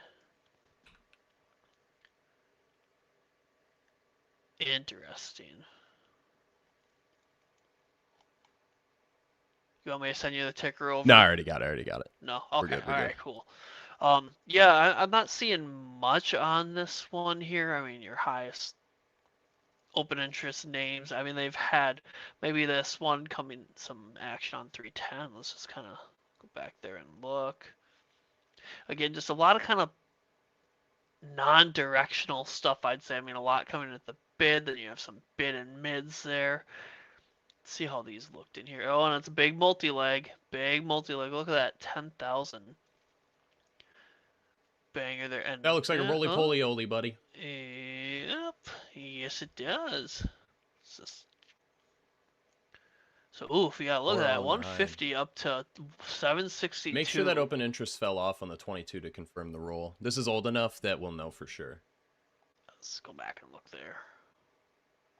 And we'll even see it just in the profile. Let's see if we had to change hands. Way back. Yeah. Go back up one. Yeah. They got out over 2 days up there. There you go. Yep. That looks like a roll to me, baby. Good roll too. Jeez. Must be real. I mean, look at that. Let's go back here one more time. Look at that thing, man. It's just wild. Wild. But other than that, yeah, I'm not seeing much for NN on there too. Looks like Tucker dropped a bunch of requests here from Brother God asking about DRAM, Circle, Core Weave, and CPER. Yeah, let's we'll hit them quick. We'll hit them here quick. So memory ETF here. Obviously, a lot going on with memory names. Ooh, a lot of kind of bid-side call action in the last couple there's gonna days. always be stuff going on with memory. Yeah, And that's yeah. the ETF. I imagine it's having a heyday. I don't know anything that's in it. I'm gonna go ahead and pull up their profile to see what kind of shit they hold. Probably Micron, I'm sure. I'm sure Micron's probably the biggest holder or the biggest weighted in there. Ooh, this is a big multi-leg too. DRAM, not to be confused with SDRAM. Where the hell am I looking? Here we go.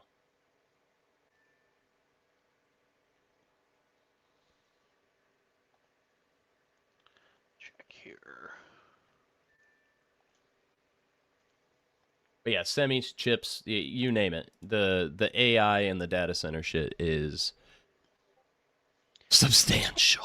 But we'll see if it turns into anything. A lot of smarter people than me think it's a bubble. I think it's overdone. I think it's overdone. But I'm not an investor. I'm an intraday trader, man. What do I know? I'm just some bitch. Look at this massive multi-leg. Look at this massive multi-leg around this one. We got the. They've got a lot of Samsung. Interesting. Do they? Who? Let me see. Top holdings. Got me interested on it too. Yeah, they've got a shitload of Micron. That's 25% of that is MU. 20% of it is Samsung. Whatever Kioxia is 5-6%, and then they got some SanDisk, Seagate, the usuals. SanDisk, Seagate, Western Digital, Winbond makes sense too. I don't know what SK Hynix is, but irrelevant. I just wanted to see what all they held. You were right. They hold mostly Micron and then a good bit of Samsung. A good chunk of Samsung. Micron is just one that you do not want to short right now. No, I wouldn't short anything in the sector. Hell no. Like I said, I think it's overblown. I think the investments going into this shit are going to blow up on those investing in it. Not in the stocks, the institutions, the angel investors putting tens of millions, billions of dollars into the sector. I think it'll backfire eventually, but I also don't have the balls to try to step in front of that train. So I'm definitely not stepping foot on those railroad tracks. No Maniac McGee sprinting on the tracks. I might have found some interesting long-term stuff here on DRAM. Pop that bad boy open. 12/18/81 call getting 3,000 contracts today. Not a clear to look at that big mid-side and bid-side there. Can look at it though. It is multi-leg. Oof. Yeah, this is not a good multi-leg at all. Not a good multi-leg at all. Just all the mid call there. Heck. Yeah, I like having something more crystal clear on multi-legs. Even if I don't use that multi-leg as an entry for myself, it's good context if I see something else. But I don't like those mid fills. It's a perfect 3,000 volume. We got a cross going on, or is it just straight mids? It's just straight mids.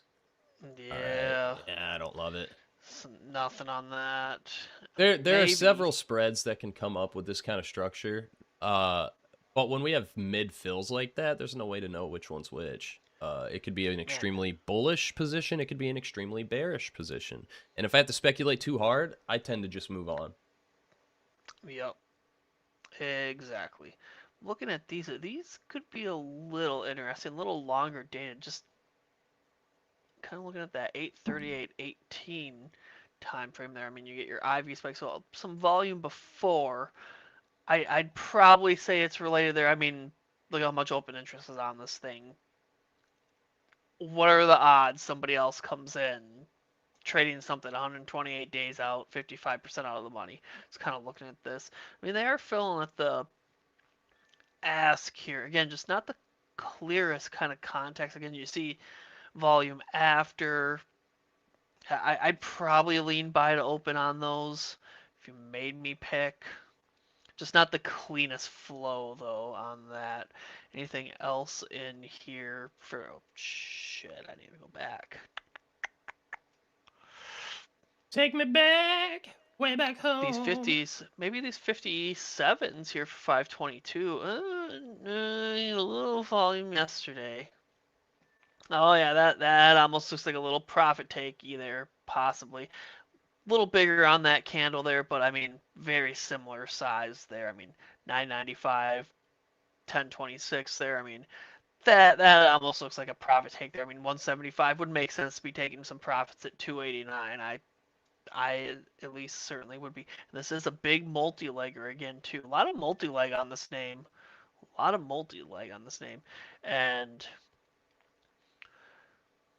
we are getting another possible roll here. It looks like rolling that It's contract surprisingly active, down but a that does little kind of bit. make sense given, everything we just talked Yeah. about, AI, data centers, infrastructure. A lot of RAM companies have basically stopped making consumer RAM in favor of these data centers, which is lame.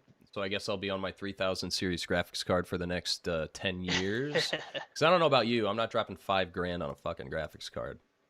Yeah, That is a I don't used blame ya. car for a chunk of metal. Absolutely not. So me and my 3070 are going to ride into the sunset together in the greatest groundbreaking romance you've ever seen. Fun. I'll just never upgrade. Yeah, just messy multi-legs on this name. Lots of messy multi-legs on this name. Yeah, I'm not seeing anything like single-leggy, really. Maybe one more on that 620, 680. God, they're all mid or bid or just, it's not clean fills there. I mean, you can just see that right here, how unclean everything is there. So I'm going to move on from that one there. We got Circle as well. Circle Internet Group. Just see, yeah. Fog on my glasses. I'm dying over here, dude. I'm kind of pissed that the only shorts that I took earlier were on a bullshit paper account because I can't log into my What are we Tradevate, doing? and I'm butthurt about it. I'm sad. Yeah, not really anything. Yeah, just Periscope's just kind of Yeah, chilling. we're just chugging. Oh, well, That positioning is moving up a little bit here, though. That was a yeah, good I'm balance. watching that. They tested the only major positive gamma we had way down there at 73, 75, and that was all she wrote. Bounced right off of it, and away she went. I'm having issues with my interval updating, it looks like, too. I wonder if it's just my internet being crap. Oh, geez, yeah, look at all that call. All the calls. Yeah, they bought that bounce Oh. right up. Wish I would have saw that. It's a good example of why I wasn't gonna try to chase into it, and why I mentioned we take that stop really close. Just kind of looking through Circle here. Yeah, I'm not seeing much for today. I mean, just a lot of kind of, bid and ask side volume here. A lot of open interest on these names. Not really a ton. Let's come in here. Yeah. I mean, that's not a huge whale. I mean, 300 contracts. Joe Garcia Not says, "Don't be huge enough butthurt, be butt glad." You know what? Joe? You're right. You're right. I'll be happy that I was correct about the move, even though I couldn't do it. You know what? Joe's right. We should all be more like Joe. Be butt glad. Yes, we should. That's a good one. That is a good one. Put it on a t-shirt. Put it on a t-shirt. Dude, hey, Tucker, can you ask Matt if I can have a new Unusual Whales t-shirt that just has the whale in the center of the chest, and then underneath it says, "Don't be butthurt, be butt glad." Be butt glad. Yeah, see what he says. I think he's going to say no, but it'd be funny. It's like, WhaleWatch merch when? I mean, Oh, at some dude, point- dude. I don't know. I feel like some of the funny stuff people could be convinced, like the piss break. That'd be Ooh, that would be an interesting one to convince about. Speaking of which, Oh, there goes his piss break. Hey. Enjoy your piss break.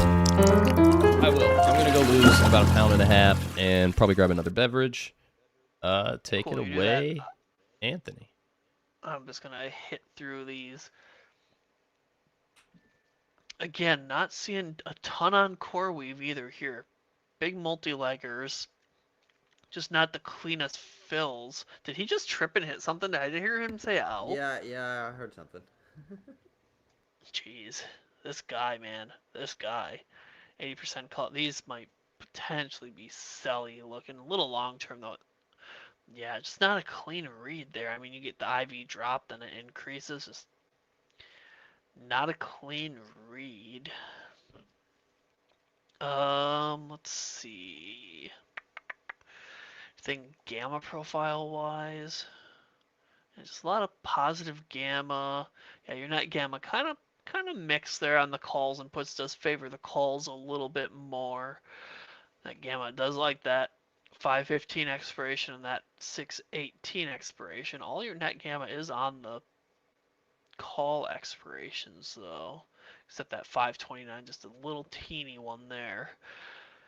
Yeah, Just I'm a not little seeing much guy. for not seeing much. What'd you kick when you walked away? It Oh, I sounded like you tripped. smoked my knee on the desk. Good And job. to make matters worse, it was my bad knee with screws in it, and I smoked the screw right on the corner of the desk. Let me tell you, Good that job. shit hurt.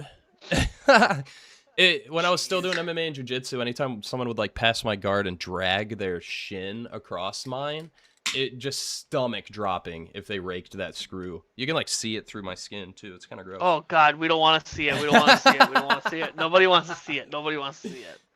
I remember the first time I made my girlfriend touch it to feel it. She was just like, "Oh!" That'd be me. Yeah, I no. That's all you. You have fun with that. Yeah, I'm looking at CPER here. I maybe something interesting on that 618. I would want to double check that open interest tomorrow.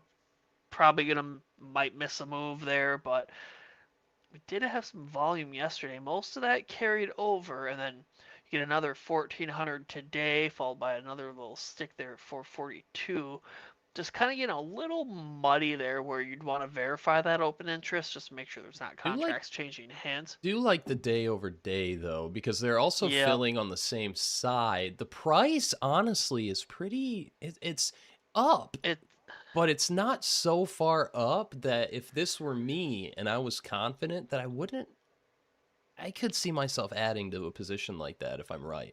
Because you've seen me scalp. I'll add to winning trades. That's kind of how I do it with scalping is I'll take paper cut losses. Even if I like am very confident, I don't like to sit through drawdown. My brain doesn't work that way. So I will take really tiny losses in a series of them as I get into my pattern. And then I add to the move once it starts happening. I'll add into the move instead of trimming into the move. And then start trimming that add a little sooner than my target and then hold the original position to target. So I could see myself doing the same with options on a longer term schedule. But these are really far out. Yeah, a little far from my I don't have the patience to sit in that. Ooh. Look at that. Very similar. Look at that. 563, 565. I bet you these two trades are related to each other. I bet you whatever you wanted. I wonder, like let's see. It looks kind of so perfect. 388 and 779. I wonder, let's just see how these looked at the bid when they came in. I like it, Isaac. Yeah, not really anything. And that's a huge bid-ask spread there, too. I mean, about a 40-cent bid-ask spread. That's a little wide there. So, I mean, it doesn't necessarily mean because it fills with the bid that it's a sell.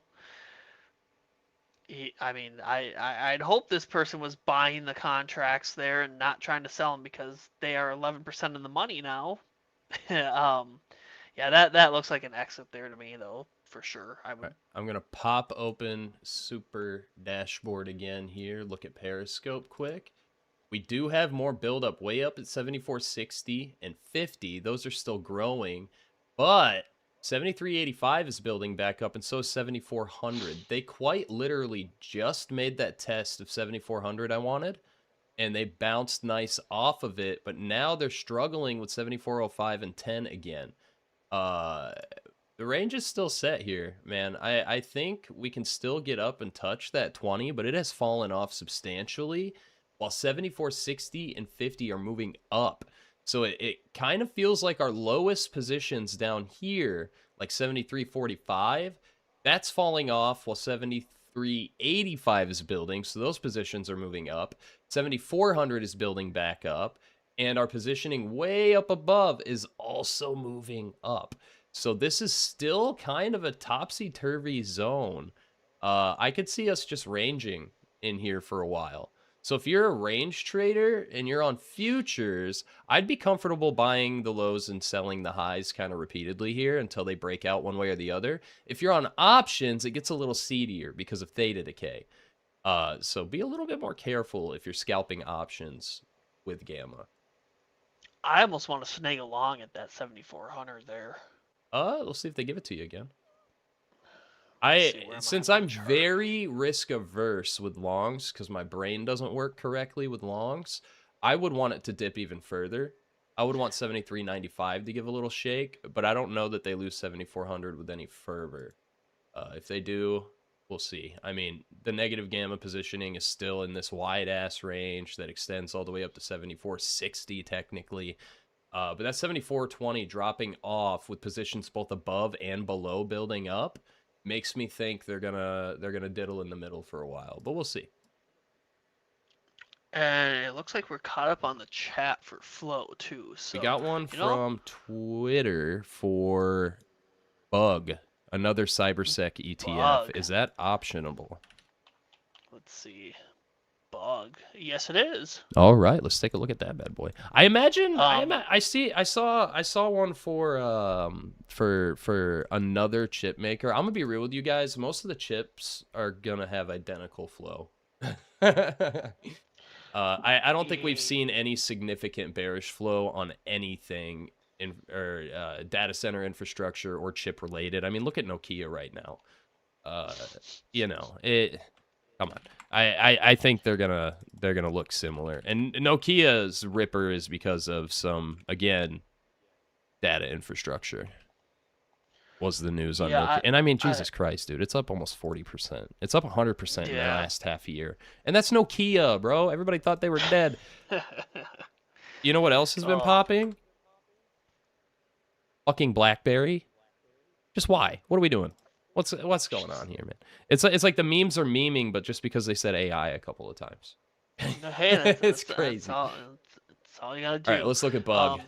I'm not seeing much for new contracts here. I was just kind of scanning through those highest open interests. There's kind of a lot of noise, it seems like, on them. I mean, I can't tell you anything really about this here. I mean, just a lot of kind of volume, open interest changes, some not changing, just a whole kind of lot of just muddiness in there. How about these? These could have been good there. These, you had 3,000 come in here on... It's outside. Oh, I always get something out of my peripherals, and I always I'll dog out there. I'll tweak out from my window all the time. Something.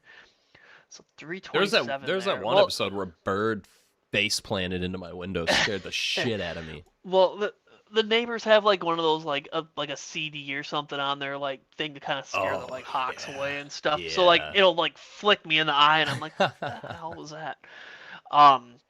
Yeah, this one looks like it was a clean opener. This is not a chase now, obviously, but the 9/18/33 call came back in on 327. They're trading about 150 today there, so I mean up almost 100% there, and it is coming off a multi-leg there too, and it looks like, I don't know, 3-leg multi-leg strategy here, whatever you want to do with that one. It's not a single leg though. That's all I'm got really on that one. Anything new for open? Let's see. Anything else? We looked at that 26 put. Back here, these probably short puts there. I'm gonna guess 135. They're trading at 29. Would make sense to see those be short. Let's see. Oh, it's a multi-leg involving shares. I bet you anything. I bet you anything those were short puts then. Would make sense. The 6/18/29 call. Yeah, just not the cleanest fills again. I don't know if it's been just me, but it seems like the flow's just been kind of, just nobody really taking any big positions the last couple weeks. And that was a handoff there on 4/9 too. So this person, whatever, handed contracts off there. You see that big drop, or no change in open interest. You got 2,000 there and little drop in that open interest, but yeah, looks like that was a handoff in there. Yeah, I'm not really seeing much for bug. We can check the gamma profile quick though. Ooh, had a lot of positive gamma. A lot of that kind of dropped off. Net gamma still is on the call strikes there, as well as yeah, they like that 618 expiration followed by that 918. But yeah, other than that, I mean 30 is the we're pretty much trading at 30 there. We did get a 33 on the blanket Stippy. request for Marvel Technology, and I mentioned earlier that I suspect it looks identical to anybody chips and AI related, and it kind of does. I mean, it's up almost 10% today, up 15 bucks, Oof. trading at 180. These 180 calls here have had open interest for a hot minute with gradual buildup. Kind of mixed grab bag on Phil's side, so I don't know how confident I am in these being long or short, but I would be hard pressed to think that somebody has the balls to short calls on Marvel right now. But hey, maybe they got a shitload of shares, maybe they are shorting it. But we've got 8,000 volume on 9,900 open interest today. Literally every contract that's transacted on here could be an exit, because there's less volume than open interest so far. And now technically, unless we get an order that is over 20,000, because remember, to confirm a new position, the transaction has to have more contracts than the volume so far today combined with the open interest. Otherwise, it can all be exits. It can be exits from the position that opened today that'll still add to the volume. It just won't carry over to open interest. Not a whole lot to glean off of this. Plus, it is already up substantially from yesterday. Jesus Christ, bro. That 15% move took this bad boy from a low of 40 yesterday to a high of almost $8 per contract today. Jesus Christ. My God. Talk about a move. Now, Talk about a notably, move. perhaps some position swapping going on yesterday. There's 1,300 volume and only 31 came off of the open interest. So that to me says some positions closed while some others opened intraday. Nothing came off at all in that open interest. So we could have had some new positions that were taking the contracts from prior positions in this heavy open interest that closed out. But it's not substantial enough for me to be like, hey, somebody preempted this massive move. What else do we got on here? I want to see something spicy here. Let's go to the 3-day. Yeah, it doesn't seem like Yeah, these are there's just too transacting at the much. highs. Given that Yeah. open interest, I want to speculate these are closures. Won't know until tomorrow when that open interest Jesus Christ, when that open interest updates. But again, same thing we just saw in the 180s. Good volume yesterday with not a whole lot of drop off. We've got positions changing hands here rather than closing out completely. But as you can see, all of these calls we've looked at have been building up little by little, day over day. That doesn't mean it's the same trader, but we are seeing that open interest increase day over day with no real trimming going on until yesterday, basically. Did Marvel have earnings or something? Or are they just doing some chips bullshit? I think they're just AI bullshit. They don't have earnings till the 27th. Somebody reports later than NVIDIA this time? That's crazy.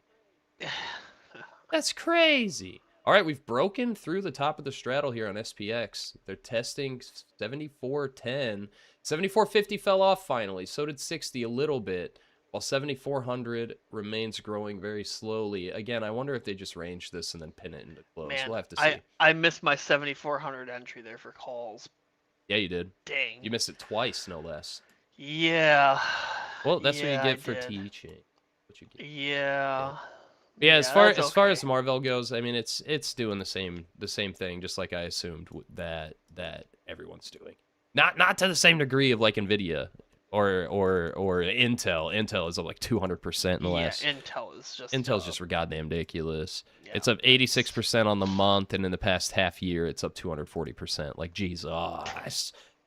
And it's funny because there's a buddy of mine that was talking about investing in Nvidia a long ass time ago, and other people in our group scared him from buying a heavy position. So yeah, like a really small position of shares. Poor guy. But hey, gains are gains. Well, hey, it's better than nothing.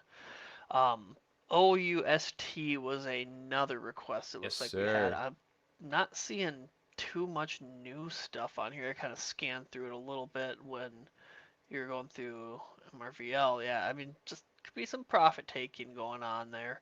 This 511, I New guess. high I'm of not sure. day Oh, for everybody. For of course. the Nasdaq and the S&P. Just pumping. Um, yeah, just kind of a lot of. I mean, this looks like this is your big whale down there, 2.4. Looks like that's when it started. Yeah, most of that carried over. Any other big changes in here? Yeah, not really. Looks like that. If anything's coming off the table, could potentially be related to that. Not really seeing much else there. I mean, these are up pretty nice. Going on, Up Barking 20% Angel. on the day.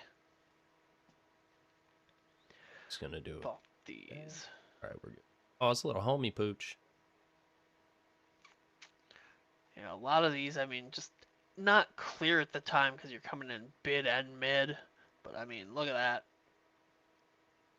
Absolutely running on those. Yeah, I'm not really seeing anything new for it. Rahad, And I have again, no idea you're what up. the hell you're talking about, homie. I'm gonna be real. Ask the hacker himself. Come to the comment section. Report him, guys, or guide him. What are you talking about? What? If you're 17, you can't even trade. Hey, Oh, you can. we only have. Custodial accounts. Custodial accounts exist. Oh, true. We only have one 17-year-old on the show, and that's Tucker. Hey, how's it going, everyone? Do you know how old I actually am? He's like fucking 45 or something. God, that'd be funny. Watch him be like 39 or something. His birth year like, certainly super starts old. with a 2. Yeah, I know. Yeah, if you have a 2 in front of your age, you're young. I'm not, Yeah, a lady never speaks. I don't want to talk about the people born in 2000 or 26 years old. I don't want to talk about that. So we're going to move on. Man. We're going to move on. Get back to the flow. Absolutely terrifying. I already feel old enough when I climb out of bed, dude. We don't got to add to this shit. Let's settle down. Yeah. Let's chill out. Thanks for coming, That's Barking Angel. Appreciate you being here, homie. So we did OUST and MRVL there, so not really anything new on either of those, just probably some profit takes. Periscope, is somebody going to be able to get an entry here? Maybe we come back down to that 7,400. Yeah, man, why is my stupid interval not updating? Is it me? It's got to be me. They're just slamming those calls. I might even just take a little long here if we get down where we said before. Man, I'm so risk averse. I need it to stair step. I need a back test. But right now, I mean, buyers are in control. I am a little skeptical about that positive gamma exposure up above falling off a little bit, though. I'll wait for our update. I wouldn't be surprised if this thing just plays out that whole ass range we talked about. I mean, it already got all the way down to 73, 75. Like we mentioned, I wouldn't be surprised if they test the higher end of this range and then chop into close with a pin near 7,400. That would not surprise me at all. But I'm flat. Yeah, and I'm going to stay that way because I still haven't gotten my email from Tradevate. Still? Yeah. Usually they're fast. If it's not back up and running by the end of the show, I'll just call their trade desk and be like, "Hey, can you fix my shit, please?" Do it on the show. Call them on the show. You're like, "Yeah, you're being streamed in front of." I should have streamed my call with Weeble when their futures platform absolutely punted my shit. Oh man, that was a hard. For those not in the know or new to the show, I started a small futures cash account to test out Weeble's futures, and took that shit to $4,000, and then got trapped in a trade that would not close no matter what I did. And I finally had to call the trade desk to get it to close, and they basically told me to get bent when I said, "Are you gonna do anything about this? Your platform just nuked me." Yeah, they didn't care. So you gotta be careful because brokerages are not gonna help you out if something bad happens. Usually. They're not your friend. Barking Angel, I did not hear about that with Roaring Kitty, but I did see his account got compromised the other day. Oh, I saw that too. I saw that too. I didn't That see was any of the crazy. tweets, but I saw that. I did. I sent them to the team, being like, "What the hell's going on?" And then minutes later, they were all deleted. I was like, "Oh shit!" And one of them was a crypto coin, and that thing pumped to like an $11 million market Of cap and course then it did. dumped. So somebody got into like the highest profile account you could have for that kind of thing, and succeeded, and that sucks. People getting fleeced pisses me off. It just does. Yeah. Scammers can eat my whole asshole. Waiting for Welcome, this Efficient update. Man, Edge. missing my long here because I'm waiting for this update. But yeah, I mean Tesla and okay, and Nvidia. Man. You don't gotta chase. Yeah. Sometimes chasing is the right move and the scary move. But I'm not a breakout trader, so I usually just watch it happen and wait for my rejection to catch a reversal. Yeah, I mean your biggest contributors to that top net impact right now, Tesla, Nvidia. You'll be shocked to learn that most of them have some kind of stake in AI. You'll be shocked to learn. Tesla's been moving. Is that all because of the China news? Because it's my understanding that Chinese EV is absolutely drop kicking American EV. Even the Ford CEO drives a Chinese EV, and he said that it's now the gold standard of electric vehicles. And he's not driving a Ford, but he runs Ford. So I feel like that's a little telling. Ford usually has a history of being pretty proud of its shit. If we test this negative gamma by the time we do that, should have our update. I might go long here. We'll see. I don't hate it. I want to see what that update looks like, though. Sometimes the scarier trade is the right one. But again, I mean, that 7,400 is basically staying the same, and we're falling off a little bit up above. Not indicative of a reversal at all, but I'd be keeping an eye on the 74.15 and 74.20. Premiums are trying to rip here too. 74.20 finally went negative, but it doesn't look like they necessarily moved that position up because we're also falling off at 76.4. Jesus, that would be crazy. 74.60 and 74.50 are also trimming, but there's not really any buildup happening below either. We're seeing more transition to negative gamma, which could squeeze this thing. But I'm not going to marry that idea. It was like yesterday in the close, you had all that negative gamma and just squeezed up towards that. Oh, I'm not going to get my update. Come on, update, update. Where's my 1 minute update? Soon, so soon. They're working on that. I got a feeling it's gonna happen. I got a feeling there's gonna be a change up here. Maybe we'll see. I'm about to restart my computer after this again too. I don't know why my interval's not updating, but everything else is. You're kind of getting odd. cooked today. Send me the link to your Superflow. Click share. No, click share. Yeah, I gotcha. And send me that. I'm gonna see if it's an issue with the filter or your internet. It's probably me. In the meantime, we have one request from Substack. Jordan on Substack wants to look at SoFi. SoFi's another one. I have a buddy who's been in since like it was a penny stock. Yeah, a lot of the people in my circle are like really good investors, and I'm just not. I trade it. I will never have the patience for shares. SoFi, down 3% today. Anything premium wise? Oof, this thing is just. I mean, hasn't seen a lot of ask side. Yeah, pretty flat line. I mean, that was your big dump there, and earnings move there. Oh, here we go. Hold on. Not to interrupt. I just want to look at that update. Oh, hey, we did increase up there. I am going to look at 74.20 and 25 going steeper negative. You gonna chase, bro? Yes, I am. Yes, I am. I'm chasing that. Man, that stop's got to be wide as all hell. Yes, it is. It is wide. All right, we'll come back. Yeah, you're looking at like a wide stop out if it happens. Oh yeah. Oh yeah. Well, I guess you are practicing on a prop firm, so it's not devastating if you're wrong. I don't hate it. I'm just so uncomfortable with longs that I'm not good at breakout trading. Like here, just looking at it, I would have wanted a test of 74.28 to get in. That would have been my entry. Just the top of that prior stair step. But this looks like they want to keep pushing for the time being. So maybe. Yeah, even then. We'll see. I'm just going to do my SoFi. I'll do my SoFi breakdown and we'll come back. We'll do the SoFi breakdown and come back to it.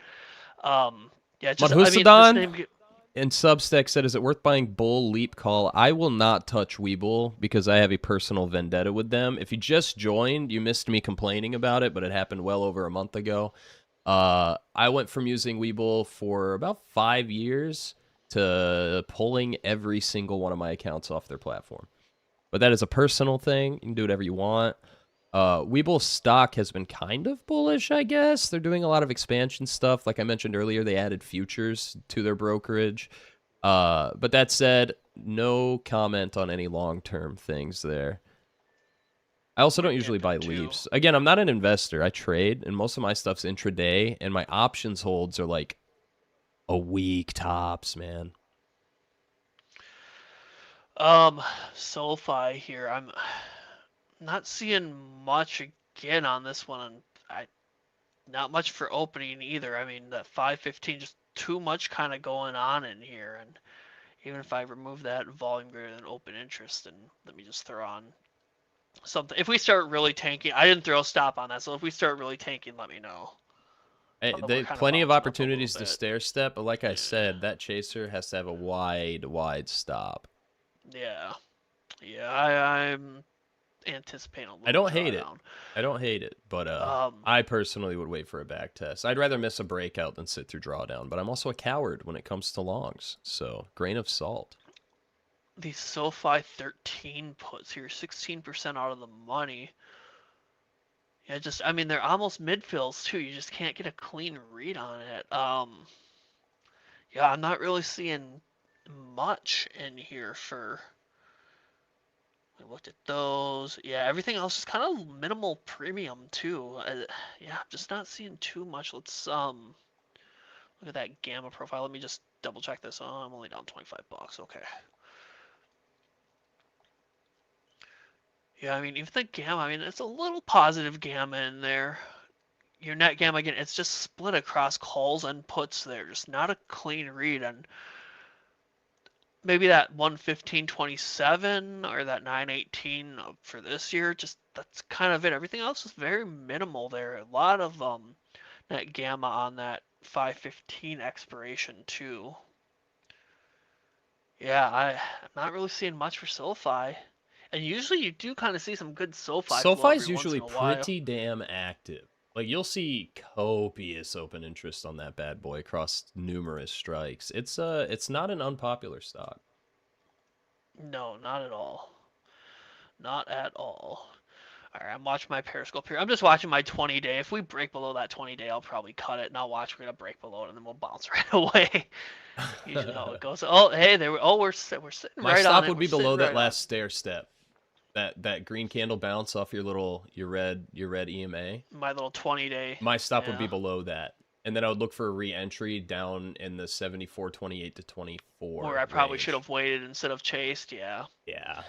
But hey, yeah, I was just you killed it earlier when I told you to wait and you didn't. So I'm not gonna knock it.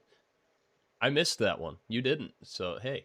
But that's where my stop would be right below that last green candle stair step up, because they can back test way down to 25 basically and still stay in this bullish structure technically. I see that last green candle there that you had as the back test of the top of the prior bounce range, which it was. So that's where my stop would be, because if they lose that, in my mind, as a 1-minute candle scalper, they're going to back test a little lower. But right now they're holding strong on a higher low, so I wouldn't panic out of this. Yeah, that's going to bounce right now. Yeah, that's going to bounce right now. You're fine. Yeah. See, you're fine. There we go. If I would have waited for my entry, but I didn't want to miss it. That's the thing. Oh yeah, come on, baby. Let's go. Let's get a new high of the day. Come on, give me a new high of the day. I mean, your call premiums are just ripping still, man. Ooh, that 0DT did drop a little bit there, but we'll keep an eye. Oh yeah, come on. Let's get a new high of the day. Let's get a new high of the day. End the day green. No, I don't hate it. Like I said, I told you I didn't hate the entry for the breakout. But just chased it a little too just much. Expect a little drawdown in the meantime. But I don't hate it. I don't hate it. If they hold this as a new stair step up, you are as golden as Ponyboy from The Outsiders, I think. Now, whether or not you'll get a full 10 points out of it, I don't know. We'll see. But MES is $5 per point per contract. So get a nice 5 pointer, you're up $50. No complaints there. Nvidia and Tesla are just ripping too, man. Mhm. Like Is Tesla like really ripping off of just that news about his trip to China? Like, is that real? I think so. I think Because so. I'm just curious about it, because I do remember there was a lot of contention with the Chinese market and Tesla specifically.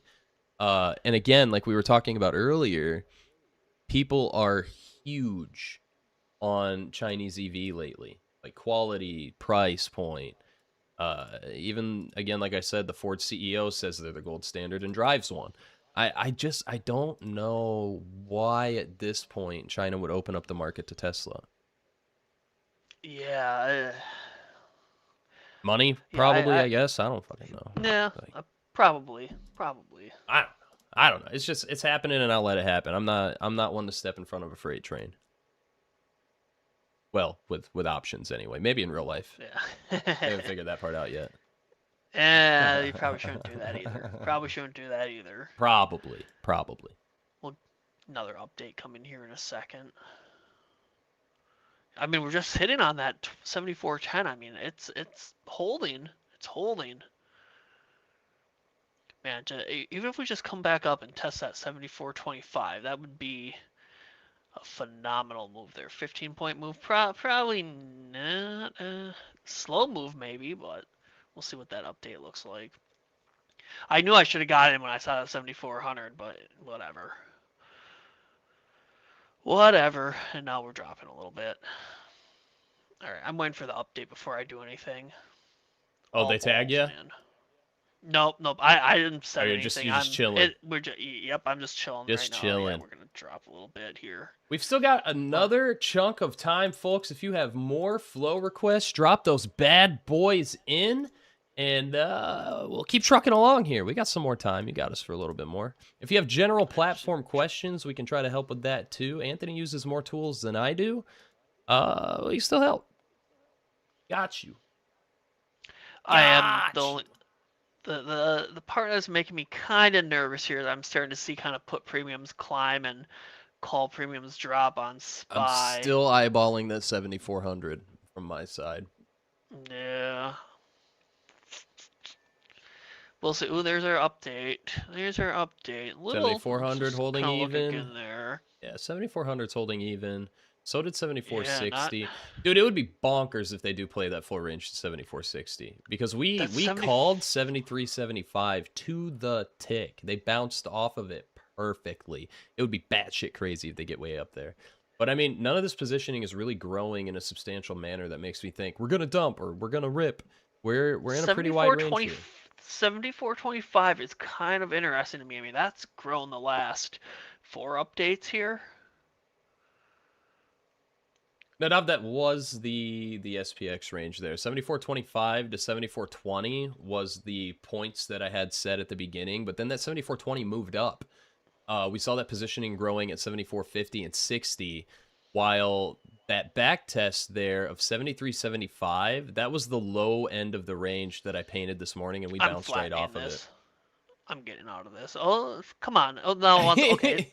It still didn't take out that bottom of that stair step. It didn't take it yet, yeah. Now, that said, like I mentioned, they can still come way down to that 74.25-ish area and stay bullish. That would kind of formulate that W pattern I talk about that scares me out of shorts. Now, I would almost move my stop to that low they just set, because it's slightly higher. And if they get below that, I think they're going to do the full back test I was calling for. But that's just me being risk averse in longs. It could just go here. Keep an eye on it. It could, if it were on the NASDAQ, it would probably just wick you out to be a dick and then rip. But MES is a little bit. The gamma exposure updates every 10 minutes, Nadav, and in an undisclosed amount of time, but very, very soon, sooner than most people think, that will start updating every 1 minute on a new tier that'll be incoming. So keep an eye out for that. But right now, 10-minute intervals, all of the gamma exposure is attributed, so it's not like those 30-second services that include customer positioning as well.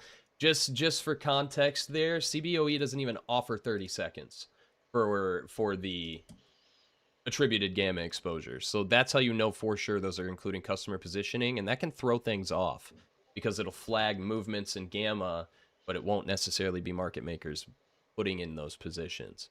So 1 minute intervals are going to be huge. I'm really excited for it. That is coming very Yes. soon. Oh, I'm excited too. I'm excited too. I just hate when you get to that almost that time for that update and you're like, I want to wait for that update, but I don't want to miss my entry. Oh, we're getting that little pop now. Come on, baby. Bring me up to 74.25. Give me a 74.25. I'll even take that 74.20 there. Come on. I'm happy. See, If they can't take yeah, out that last candle, they might be forming a little bit of a pullback pattern on the 1 minute. But keep an eye on it. It's looking like that's going to stair step for you. I wouldn't panic out of it. I'd just be chilling. Yeah, I'd be chilling for now. I don't think anything has changed about this pattern. I think they made a new stair step up for you. You need them to take out that 36 spot here. Yeah. But I think just if they firm, I would move my stop to the bottom of that candle just because a reversal can take it another 10 points down basically. And that would hurt. Wouldn't be end of the world, but it would hurt. I would put it below the green candle it's currently running through the middle of. Nope, other way. Down farther, down farther. Oh, this guy. Yes, sir. Right there, yep. You got some wide stops, man. You put some wide stops on that thing. Yeah, you should see NQ sometimes. On really big moves, sometimes I will, very rarely, but sometimes I will trade the momentum on the NASDAQ. Because this little range here that you're down from, that'll be a 6-point stop out on ES. That same range is probably closer to 80 points on the deck. That's just today. insane. Let me pop it open. Oh, that's just insane. I guess I'm in a position, apparently, on the NASDAQ. I'm gonna close that. Good thing I don't have access to my cash account. That would have pissed me off. How wide is this? 40. Nah, it's about 50 points. That range is 50 points for the NASDAQ relative to ES's 6. Yeah. So yeah, I mean, my like right now, if I were like being ballsy, short the NASDAQ, my stop would only be 10 points up right here because that's where the pattern is. I wouldn't short it, by the way. This is still bullish to me. They didn't even take out that last candle on the NASDAQ. They kind of hit it 1 point above. But yeah, NASDAQ ranges are much wider. It is $2 per point per contract on MNQ, the micro, which is what I trade. I like being able to scale in and out of trades without risking my entire bankroll. But yeah. And yes, you do see paper trading. I'm not cheating. I promise. I'm currently locked out of my Trade Evade account, and I'm not gonna scalp on the paper account because it's disingenuous shit. So I'll be back to scalping on Friday morning show, and Anthony's taking some flyers here currently today. See, like the option trader in me right now is like, we're getting too much chop. We're getting too much chop. Like, yeah, you don't have to worry about theta, brother. You can sit through. I know shit. it's so weird. It's just a factor of volume, tease. If the market's really slow, it's usually a factor of volume. Sometimes they're waiting for news, and as I'm sure you've noticed during this current administration, everything is very, very subject to headline risk. And as a scalper, I love that shit, but. ET, you want to pull up energy transfer? Yeah. Let me just pop this up. I'm gonna keep having you do that on the side, so you just trust your levels and ranges and let them happen, because it'll take you a bit to get used to not having to worry about extra data points like you do with options. Yeah, that's the part that's getting me. I think you'll learn pretty quick why Periscope and futures complement each other so much. ET. Does it have to go above your blue line? If you're talking about his blue line, that's just where he's. That's just my entry. Yep, that's his position. Yeah. He entered a chasing position, so he's sitting through some chop and drawdown. That one might tag you at 34, but we'll let it play out. See. I'll move her down just a little bit. I'll go right there. I'll move her there. Why not? All right, so ET here. Phoning home. Little call premium today. Just kind of, I mean, all over, sporadic moves there. I do, let's see, that 5:15:20 call here. Let's see, so a lot of open interest on this one already. Yeah, just kind of nothing clear for entry on this one at all. Yeah, no, I was gonna say that might be I don't like that your giant volume best... of mid fills either. Yeah. 135,000 open interest. And I bet you Dude, this has don't been even sitting in there try. for. Don't even try. I mean, if it's one big whale, that's a different story. But If it all came in on one day, I'd be like, oh shit. But this is just a bunch of people building positions over time. yeah, There's no real garner. There's not a whole lot to garner from that one, especially since those positions were building way back in like November. yeah. Let's see. Anything gamma wise on it? It's a positive gamma. Oof, they like that 20 strike there. So just a little below that right now. 20 strike, 21 strike, and then your 22 strike has your highest net gamma on it. Your expirations are just kind of all over there. I mean, that 515 to that 618, that 115, and you can always come down here and take a peek too by that expiration there too. So like, let's just do the 618. 618. So 618 expiration has the most net gamma on that 21 strike. So again, just scroll around, pop down some of the little tools there. I want to look at that 115. 115, yeah, is also on that 20 strike there. Yeah, I'm not seeing anything new flow-wise that's kind of catching my eye there. Just a lot of positive gamma overall, though. A lot of that net gamma is on there. Yeah, not really seeing anything flow-wise there for ET, though. How are we doing here? Hey, look at that. We're up a little bit here. Let me move this guy up a little He's bit. like, I'm rich. I'm rich. I'm only down $2, 250 on the day. Well, we're getting that pop, but it's just a slow grind. So I mean, like this is where if I'm an option trader trading 0 DTEs, I'm like, this is I'm looking to probably really think about getting out of that position just because of that theta decay. Do you have any learning Just because videos about how to use the platform to form your opinion about buying underlying stocks? Yeah, I mean, it kind of boils down to how you interpret options flow and what you're looking for. But there's everything from financials to institutional holdings to insider trading. All of that is on the site. I'm not an investor, so I can't really speak to buying stocks very well, but I do know a lot of people will use flow, especially around earnings, to take a safer bet into earnings by buying shares instead of options. A lot less risk involved in that. Not that you can't blow up, but you're not going to blow up as fast with all the Greeks that surround options. Shares don't expire, options do. Mm-hmm. A lot of people will use long-term, like long-dated flow as well. I don't. And so I can't really help with that much. In terms of reading the options as a whole, if you hop over to the education playlist on the Unusual Whales YouTube channel, there is a shitload of videos on how to interpret. I just wanted to ask, how do you get that cone on your Periscope? Go ahead and show them that real quick. If you just hit that show filters here, come down to that straddle, and you can do no cone, or you can do the break even there for the And it bears repeating, and so I'll repeat it. The cone itself is not an indicator. It's a simple visualization of that straddle's value throughout the day, where those points are in the straddle. They're not levels. That's not a level, and I wouldn't marry myself to trading tests of that cone just because it's kind of arbitrary on the 10-minute timeline.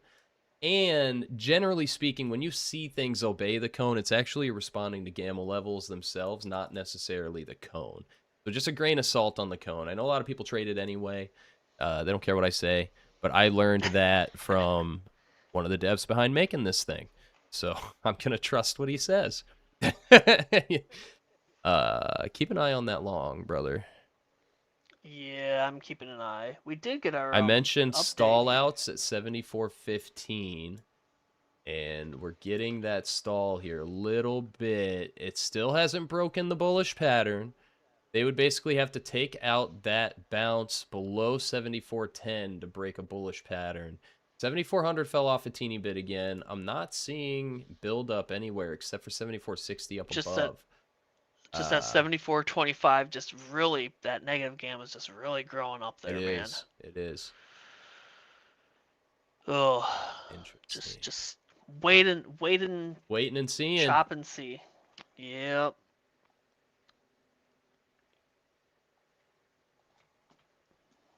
All right, I got a general request for GameStop, and there was all of that eBay news that seems to have been rejected.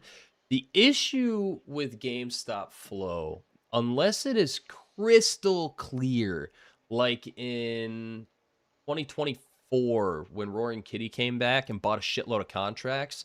There's actually a video about that on the YouTube channel for Unusual Whales as well that I made. We caught that in real time before it was revealed to be him. We even speculated that it was him, and it was.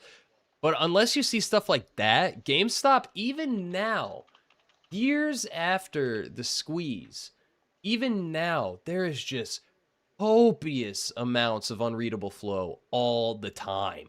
I mean, here we've got 98,000 open interest on these $30 calls for June. These could be somebody shorting them. They could be straight up exits. We have no way of knowing until that open interest updates, really, because there's so much open interest. Every single contract that's transacting can be somebody closing a position. And that is true for the majority of that. I added an extra itty on that one. Did you hear that? That's true for the majority of these strikes that we're seeing with high volume today. This one is a guaranteed new position right here, but it's a cross trade. A cross trade is basically two entities agreeing on pricing. It's not transacted on the open market. It's assigned to each other at an agreed price. So yeah, it's at the bid, but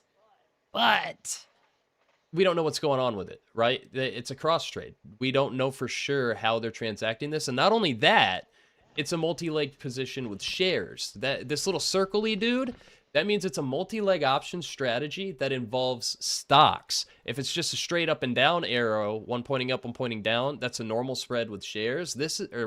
Oh my God. That's a normal spread with options. This involves shares, so they could be short shares and long these calls. They could be long shares and short these calls. Based on the spot, it kind of looks like they're shorted, but since it's a cross trade, I'm not marrying myself to its fill price at all. The cross trade throws a little crux in it. Tucker, if you can pull the cross trade article up, if you just type, actually it should just come up, right? Maybe I didn't add it yet. All right, it did. It'll be in the help article. Yeah. What is a cross trade? Yes, sir. Got it. And then just drop that in all of the chats that you have access to there. I don't know how the Substack one works super well. Let's see what happens. But generally, when I see at the clickable, bid but I calls in a multi-leg with shares, I'm assuming they're building a protective position on their shares, expecting it not to go that high or expecting a pullback so they can profit on the drop in value of the calls while they lose money on their shares. I see this as a protective position, not a directional one. But that said, cross trades ruin it for me unless I see other flow, and there really isn't. So right now, kind of neutral on the GameStop options market. I'll revisit and see if we get anything spicy though. Looking at here, yeah, that's basically that one. And these 23s are basically the only things opening. These 23s are also transacting near the bid, which could be, yeah, these are at bid fills, although they did start off when that was an ask.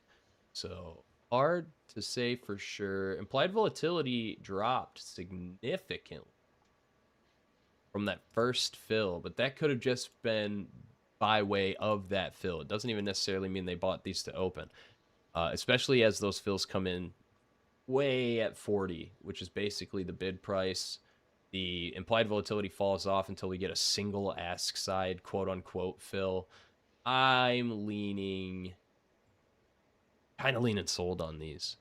It's hard to tell though. Again, the GameStop options market is still kind of crazy, and unless I see something crystal clear, I don't like to speculate too much because they're constantly being punted back and forth. I'm of the mind institutions are still trying to slaughter each other with it, but I'm not an institution, so I can't say for sure.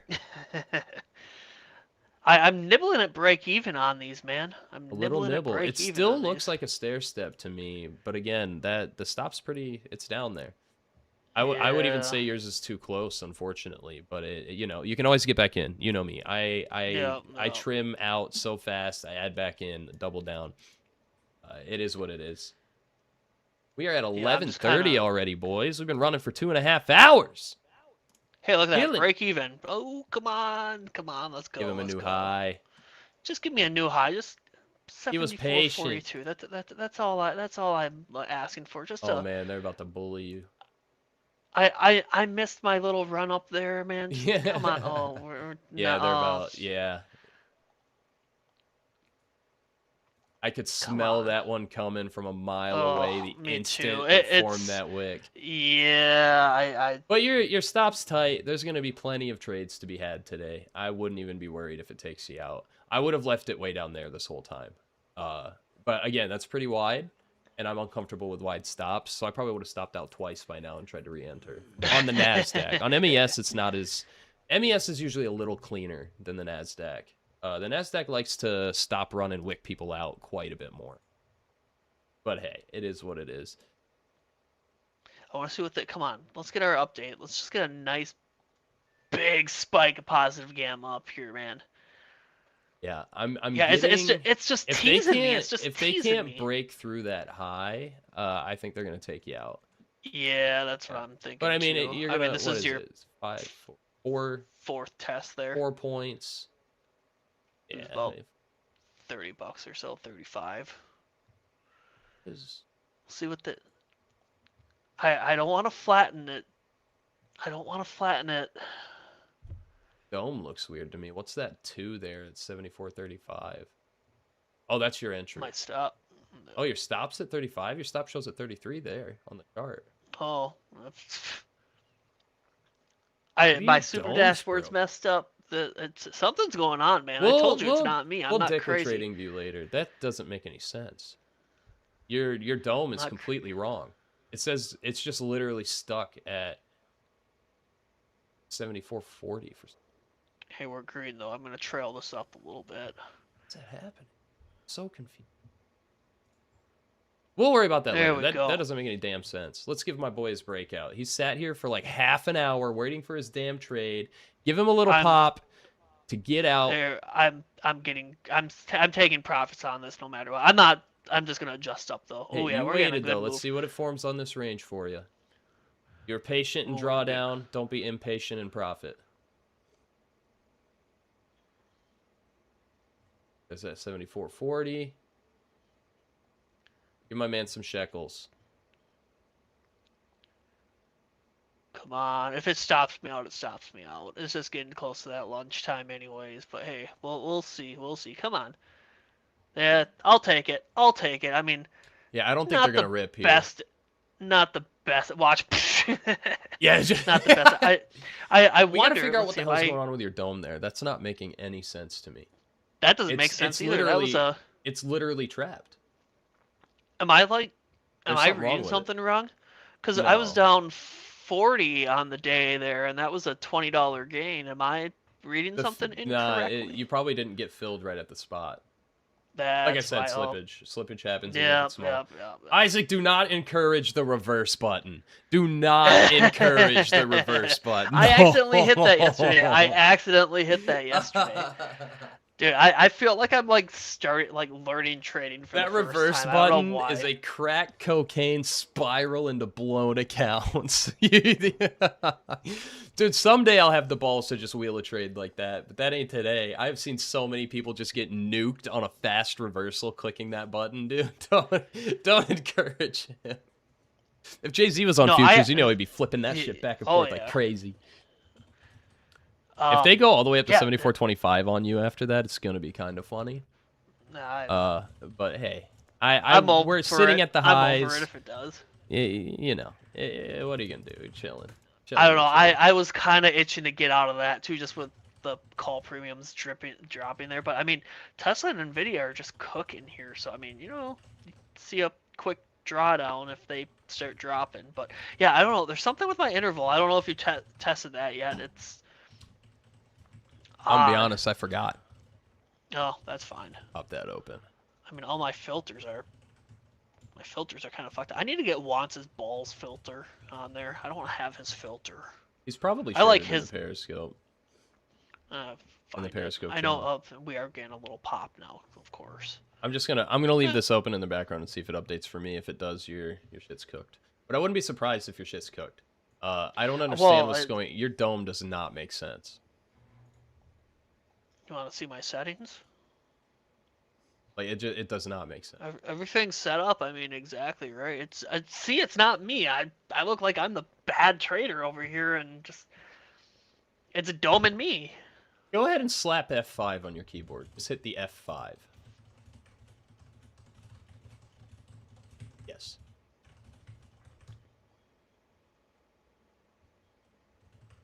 What the fuck was that? I don't know. Don't ask me. Do you? I would encourage you to use the if Dan hears this, he's never gonna let me live it down because I usually like doing stuff in my browser.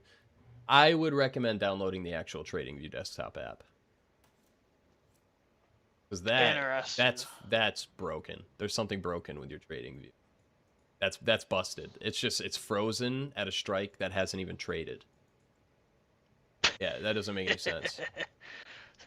That's busted as shit. We'll fix that shit later. Let's dive into some more requests. What would make me flip short? Jose or Jose, I need a firm, and I mean dummy thick, firm rejection and reversal first.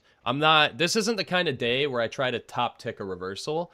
The trajectory is up. It's strong. We tested way down to that 73.75 level we called out at the top of the show, hit it to the tick, and it's been all up since then. Buyers are in full control of this market right now.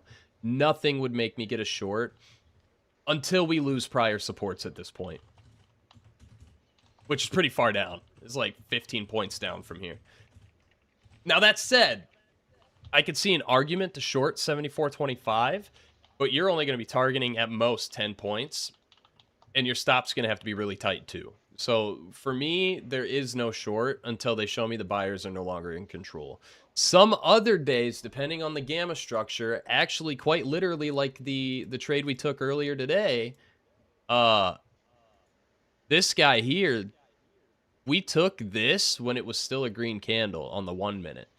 It bounced up and rejected 7,400, and I shorted that, but it was a very tight stop short because I could still see that gamma positioning way the hell up there building up while we were dropping. I took profit pretty fast on that. Otherwise, yeah, I wouldn't short this unless you are a huge longer term levels trader or a mathematician trader and you have things mapped out above the all-time highs. I don't have a short until we basically lose 74.15 and then reject it from below. And then even then, my target would only be 7,400 where they kind of pinned it and bounced off of earlier. So no shorts for me currently. You know what? I think it's just my MES that's messed up because I switched over to ES here, and look, it's actually correct. And then I look at MES, and it's not correct. Huh. Even NQ, I think, is correct. 20, yeah, NQ is correct. Yeah, everything's correct except for MES. I got nothing. Don't trade ES, though. Why not? That $5 per point per contract is $50 per point per contract. Yeah, that's insane. Insane. Well, I left a little money on the table, but hey, you know what? I wanted to get out of that. Just whatever. Oh, weird. Go back to your dome. Somebody just pointed out. I didn't even notice your dome's showing $5 intervals. Why? Go up to the dots again. Settings. Why? Bro, what is going on? Why? Oh, click the X. Like close the settings. Right underneath dome and order. Yeah. Switch that to 0.25.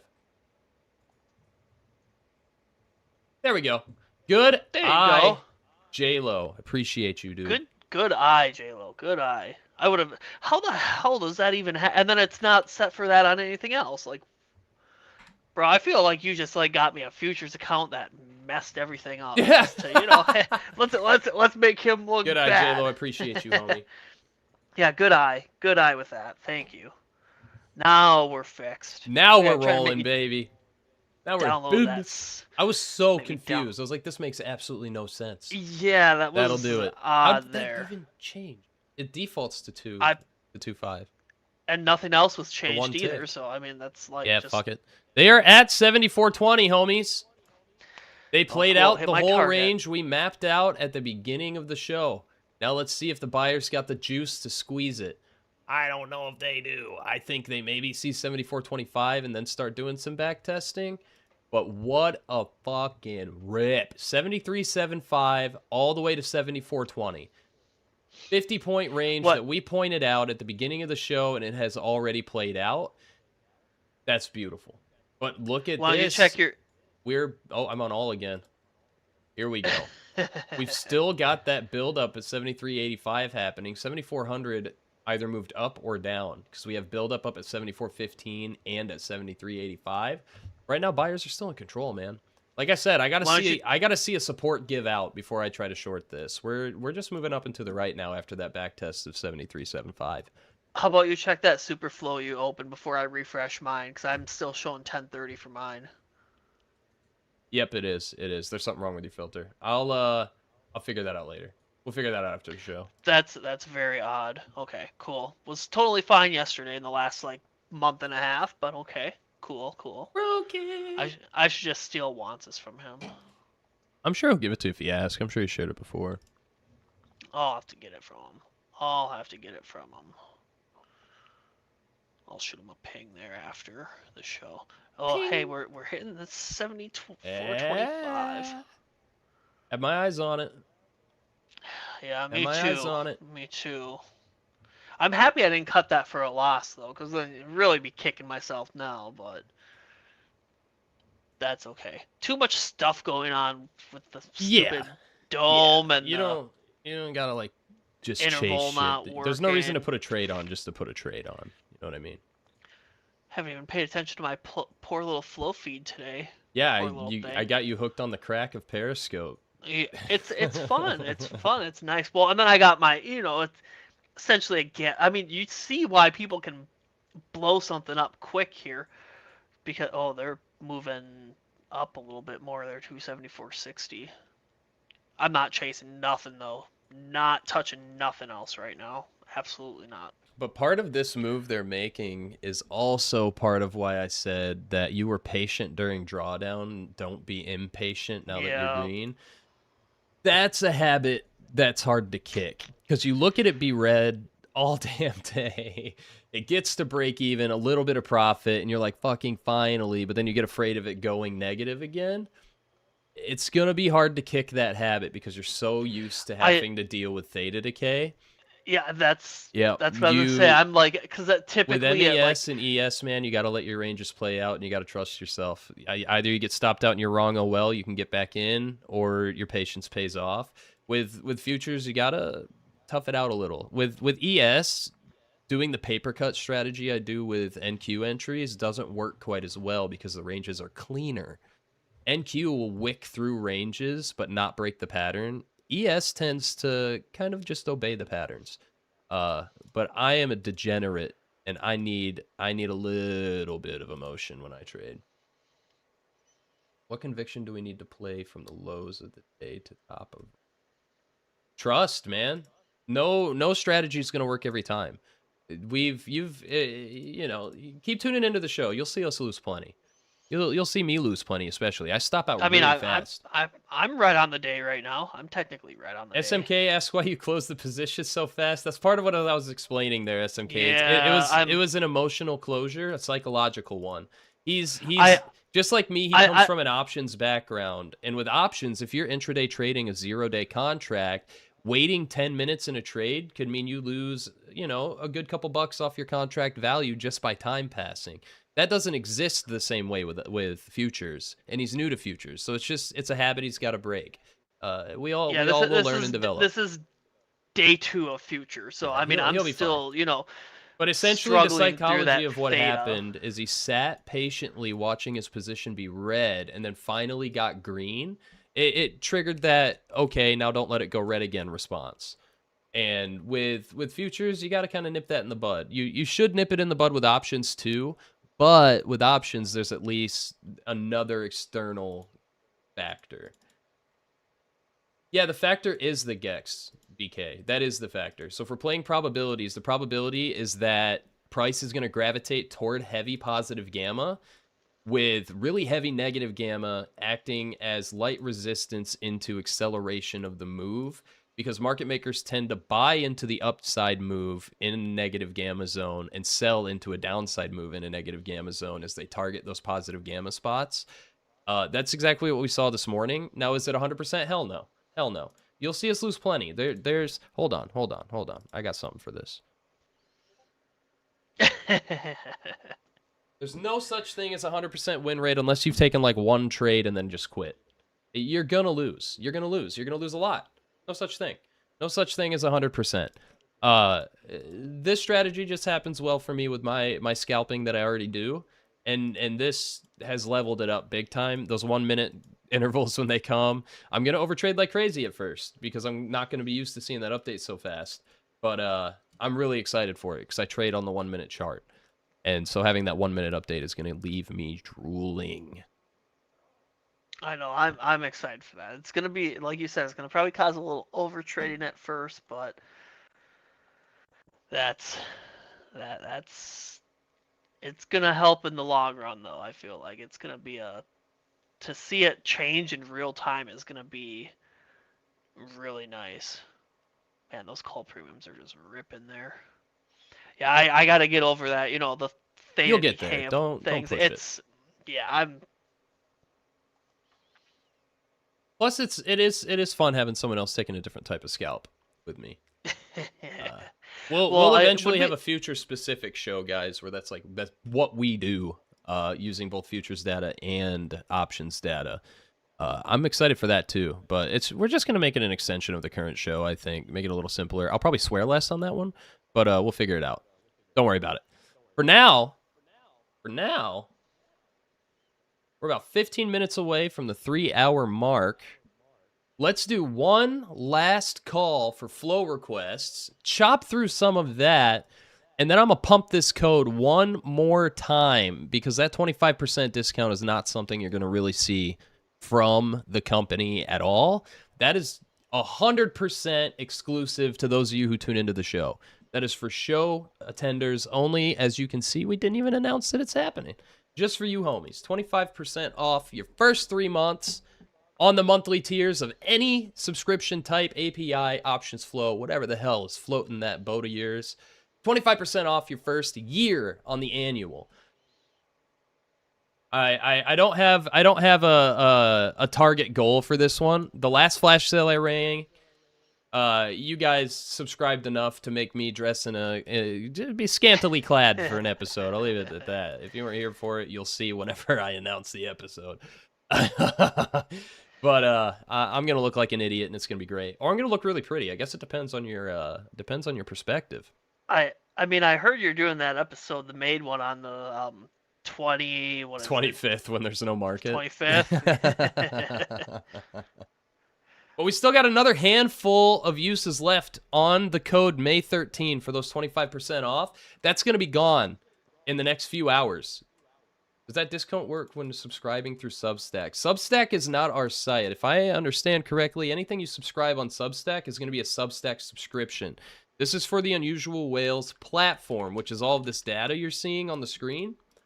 That's the Unusual Whales platform. If you are subscribed to our Substack and see the articles my colleague puts out on Sundays and I put out every Thursday, this show's going to be every Monday, Wednesday, and Friday at 9 a.m. Eastern that you might see some notifications for as well. You can shut off live notifications in your notification settings. Don't, though, because then you won't see my beautiful face and you won't see these one-off discounts that we run.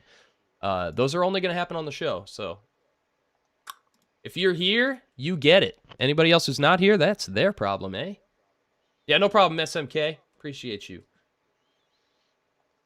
Man, Nokia's running again. There's more. Dude, Nokia I'm so phones, over man, Nokia.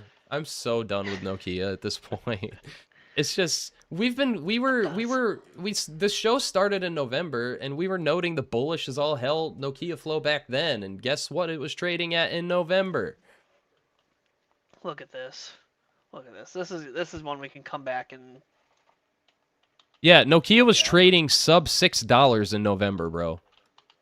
Come on. Come on. Look at this. Mr. Random Person 4,400 contracts here. Looks like a little intraday scalpy poo here. Looks A like some good of that's one. probably, yeah, this is one I marked down to kind of come $1.50 to a back and, $1.90. It looks like. yep, and we also had the 10, oh no, that's the same one there. Just What's a that little bit multi-leg shit on the after. 14? You can try to do it if you want. Go ahead. It's all you. What are you talking about? Oh, fuck The that. multi. No, You said the I just multi. gave it a cursory glance and I'm good. I'll go ahead and pass on that. You sure you don't want to try to do it? I mean, I don't think it can be that difficult. I mean, it's only like a 10 leg spread there.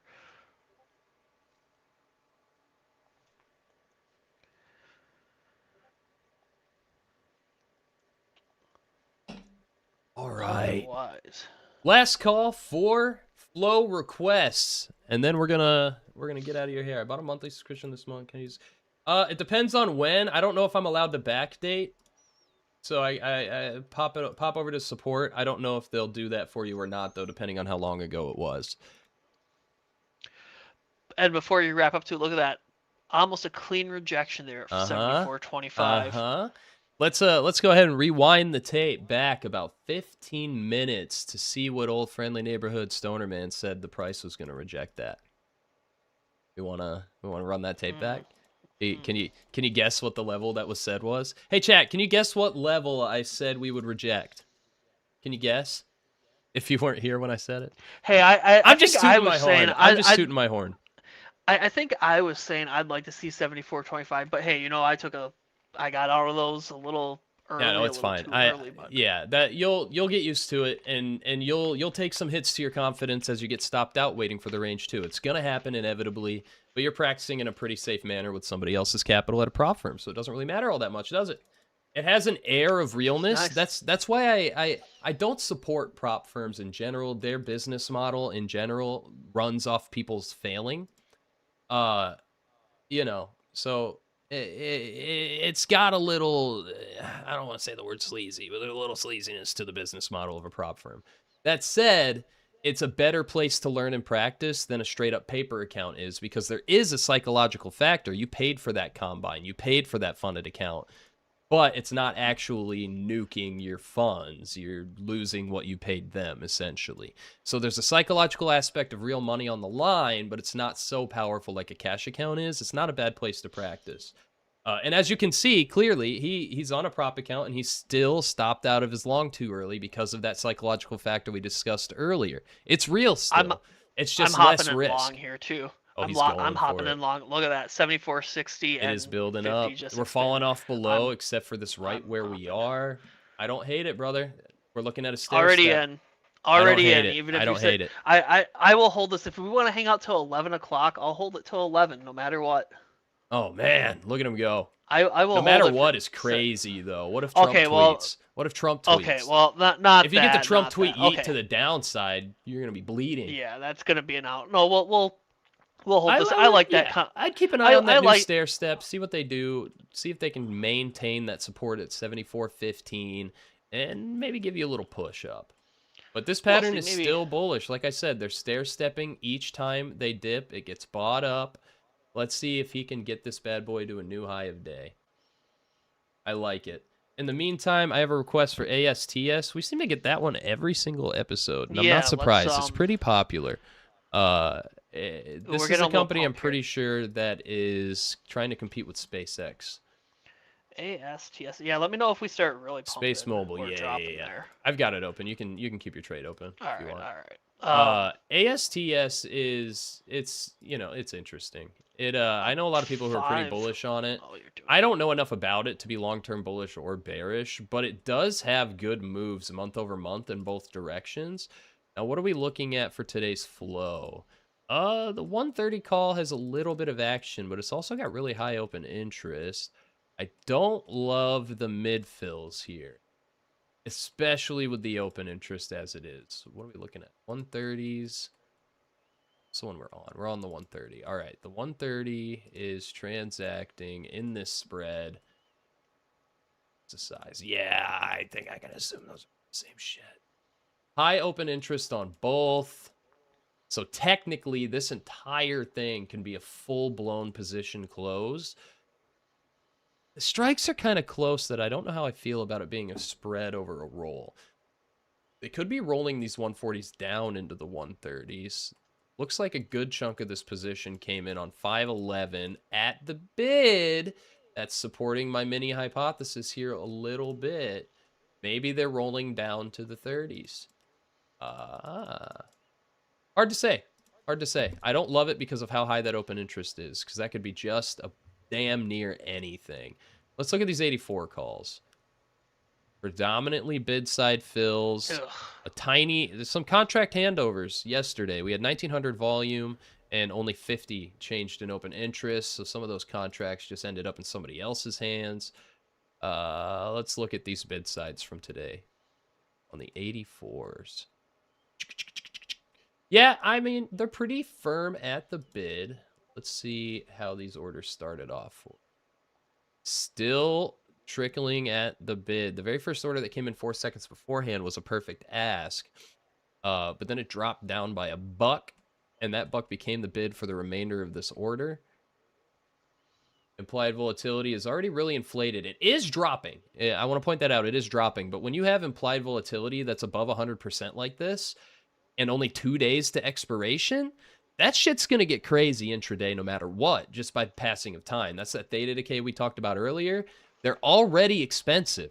When that implied volatility is high, these contracts are priced, quote unquote, expensively. And so these being at the bid isn't crazy to me. What's ASTS even trading at currently? These are the $80 calls. I could see these 84s being short. I'm going to be real with y'all. We have that IV falling off. It could be, again, a closure. We have high open interest, but a good chunk of this is adding up to more than that open interest, just barely. Let me put some more time on this. That's too much time. Yeah, I mean, these two candles do kind of add up to today's, so this could straight up be an exit. But, you know, actually, let's save this one, Anthony. The 84 call for ASTS. I'm leaning short. I'm leaning short on these. I think these are short. What's that expiration on it again? This Friday. 2 days. So the 15th. It's up 5% today. These are 12% out of the money nonetheless. With 2 days to expiration, they're inflated implied volatility, so they're expensive for what they are, and they expire in 2 days. I don't know that I feel like ASTS is going to rip that 12% in 2 days.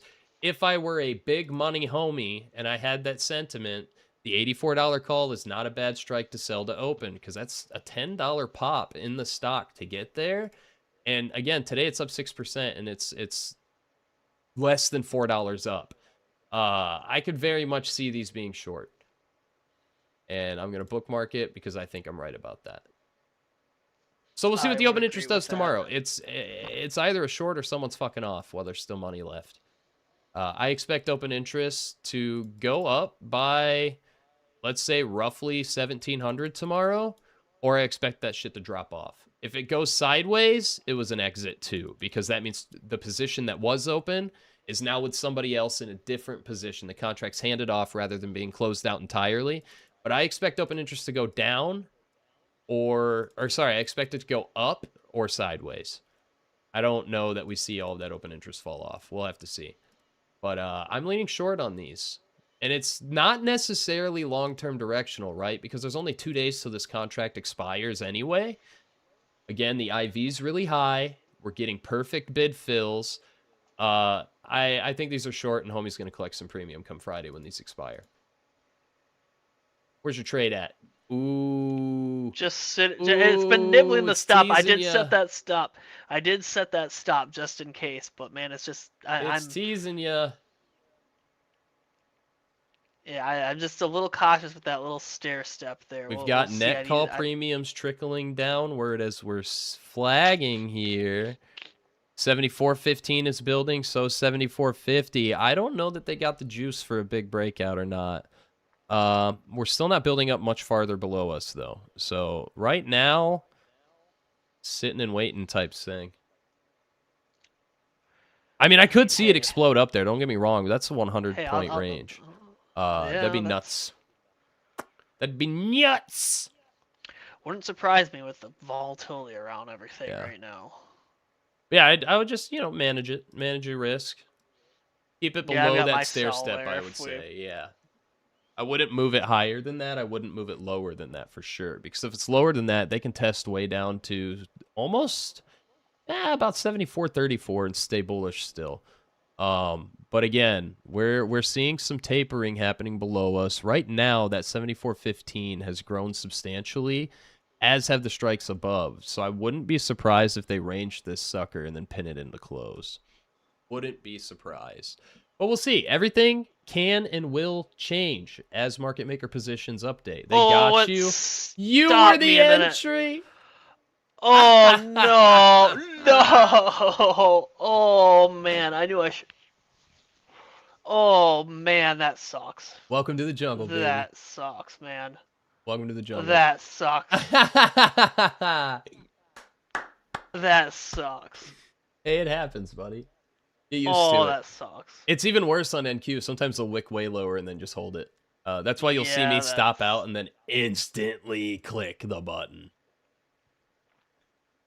Oh, that's a kick they were asking what your target was. I imagine your target was just a retest of the 25 to 30 I was just range. That 425 was just the test there, and you got bullied. Just kind of some Just be glad that the range is short, because even on ES, sometimes those stop runs total to like 25 points, especially when we're up so much from the low. Those can get messy, man. You can get kicked on the nuts just like you can with options. If anything, it could be worse than options, depending on the context. But woo! Yeah. All right. What made me want to get back into that long though was seeing that they update bought it instantly too. Yeah, instantly, man. Mm-hmm. Yeah. It is what it is. Yeah. All right, folks, we have one more request that we're going to cover, and that is the Sony from our homies on Twitter. We've been kind of abusing Twitter today. I've been taking YouTube and Substack requests, but kind of my bad. Sony, Twitter. I think Monday we saw some unusual Zelda, this is the Unusual Whales options platform. If you're an Unusual Whales Substack subscriber, all of that data and write-ups that you see every Thursday are from this as well. And this show is just us trading this shit live, showing people how people actually use the tools instead of just sending them all of the links for videos we've made. We'll do it live. We'll do it live. Fuck it. I remember we saw those Sonys on Monday. On Monday's show there, they had earnings this week, and that whale looks like they got out. Oh, I was gonna say almost the same day there. Let's see, 21,000, 23,000. Yeah, a big chunk of that carried over. So I wonder if that is them possibly getting some bid side fills on that potentially. Look at our volume yesterday, though, 40,000 contracts, and we only had 9,000 carryover. So a lot of that did change hands for sure on the 12th there, and kind of near the highs there, too. But yeah, I mean, absolute runner on that. I don't know about flow for today. Let's just see. Maybe that 10, 16, 27.5 call. This does look like an opener. 2,100 contracts against 405 open. Let's just take a peek at our feed. No problem, Ronnie. Thanks for coming, homie. You too, BK. We've been seeing BK a lot lately, man. Thanks for coming back repeatedly. Appreciate you keeping that chat active. Keep it up. Keep it up. Can't have a show without you guys.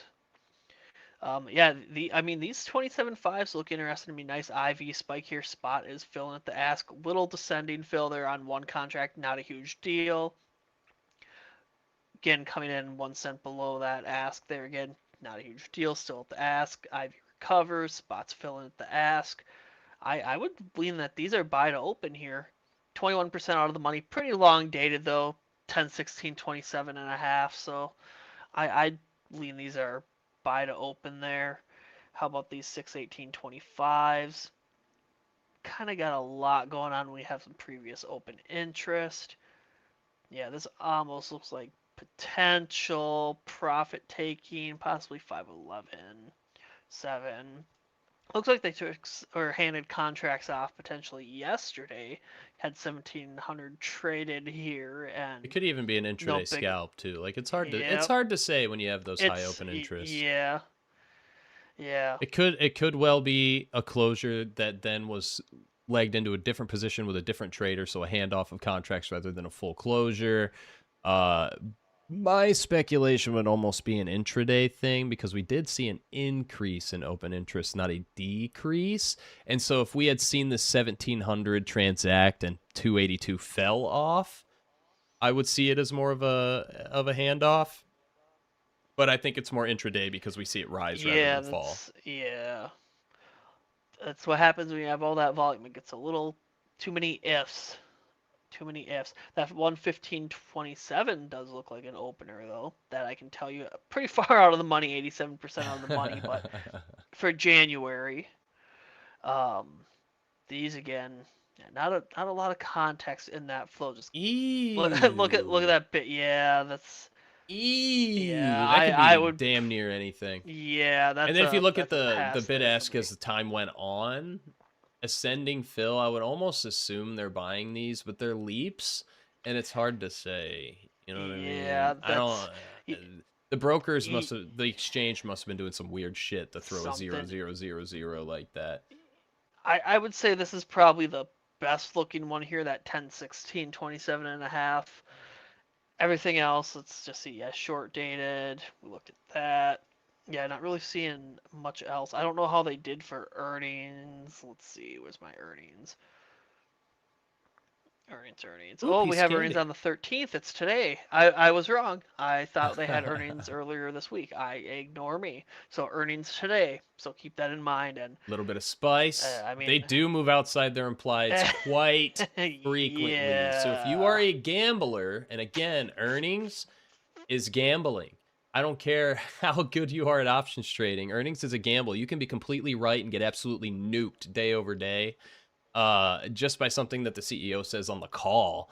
But when you see earnings that moves outside of the implied like that, that means you have a better chance possibly of profiting if it moves your way. Because when you have high implied volatility around a binary event, you kind of need it to go outside of those implied moves to show that the options market was priced in correctly and make some profit.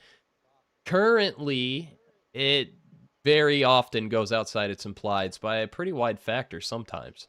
It looks like they have like a 1% implied for the entirety of 2023, and it dropped over 5% every single time, except for the one where it broke out above 5% in quarter 1 2024. This is a Jay-Z candidate, I think. Yes, it is. I think this is a Jay-Z candidate. Bet you we'll find out he was playing earnings. Yeah, he's gonna tomorrow. ping us We'll about some see. crazy shit that he did. Do I on want it. to see? Oh, look at that, new high of the day. Yeah. Why did I go back to that? Yeah. You shouldn't have told me to. You're go just gonna back torture and look at yourself. that. You're just gonna Yeah. torture yourself. Yeah. All right, folks. I think that's gonna be the last review we do for now.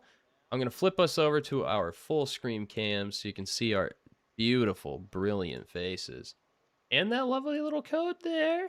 Right here, I'm gonna make it big. I'll make it real big. We'll cover Tucker with it. Put it That's over fine. Tucker's face. We'll just cover Tucker with it.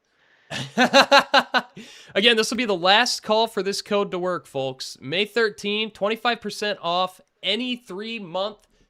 Oh my God, dude, I can't even talk. You know what? Code 25% off first 3 months for monthly, 25% off a full year for your first annual on any subscription tier, including API. I can say words, I swear to God. May 13 is that code, only available to you guys for coming to our shows. Anybody else out there who's not here doesn't even know this exists, and that's on them. That's not my problem, it's theirs. And it's not your problem, it's their problem. That said, guys, I think we had a decent show. Anthony's getting the hang of scalping futures using Periscope. I'm going to convert him yet. We will be back. What just happened to Tucker? Did he peace out? What happened to Tucker? Oh, he gone. He gone. I'll just shut his camera off. Fine. Bye, Tucker. Yeah. Black screen. I'll put the code in Tucker's spot. But we'll be back here, same places, Substack, YouTube, and Twitter, wherever the hell you're watching. Thanks for hanging out with us for a whole ass 3 hours. If you missed anything, don't worry about it. This whole episode is going to be live housed on Substack and on YouTube. Twitter, unfortunately, doesn't have that. Oh, damn it, he's back. Oh, dang. Is he? Yeah. I closed the wrong tab. You didn't have to come back. You didn't have to. I was like, oh, I can close the Substack tab now. Oopsie. There goes Riverside. Why is everyone quiet all of a sudden? All right, folks, that said, we're going to get out of your hair. We'll see you again on Friday. Substack, folks, if you don't mind, I'm going to go ahead and post this right after so it stays housed there. Let me know in the comments what you thought. I'm going to leave comments open to all, even if you're not a paid Substack subscriber. Usually it's limited to them. For this one, I'm going to leave it open to all. I want your feedback. I want to know what kind of things you want to see on this show now that I've moved it over to Substack as well. I want to know what kind of shit you didn't like. And I want to know what you think about the fact that you're going to have to see me in a maid outfit in a week or two. Because enough people subscribed last week during my flash sale. We got a good handful of these codes on screen left. So May 13 for 25% off any subscription. Don't miss out on that. It's only going to happen on this show, and it's only going to last for today. That code will not work tomorrow. But that said, folks, we'll see you on Friday morning, 9 a.m. Eastern for the same pre-market shenanigans, and I will be back to scalping, hopefully. Won't be locked out of my Trade Evade account anymore, and I won't have to bully Anthony as much. I'll be able to lose with him. All right, everybody. Take care. Thanks for coming, and we'll see you guys Friday morning. See ya. Bye.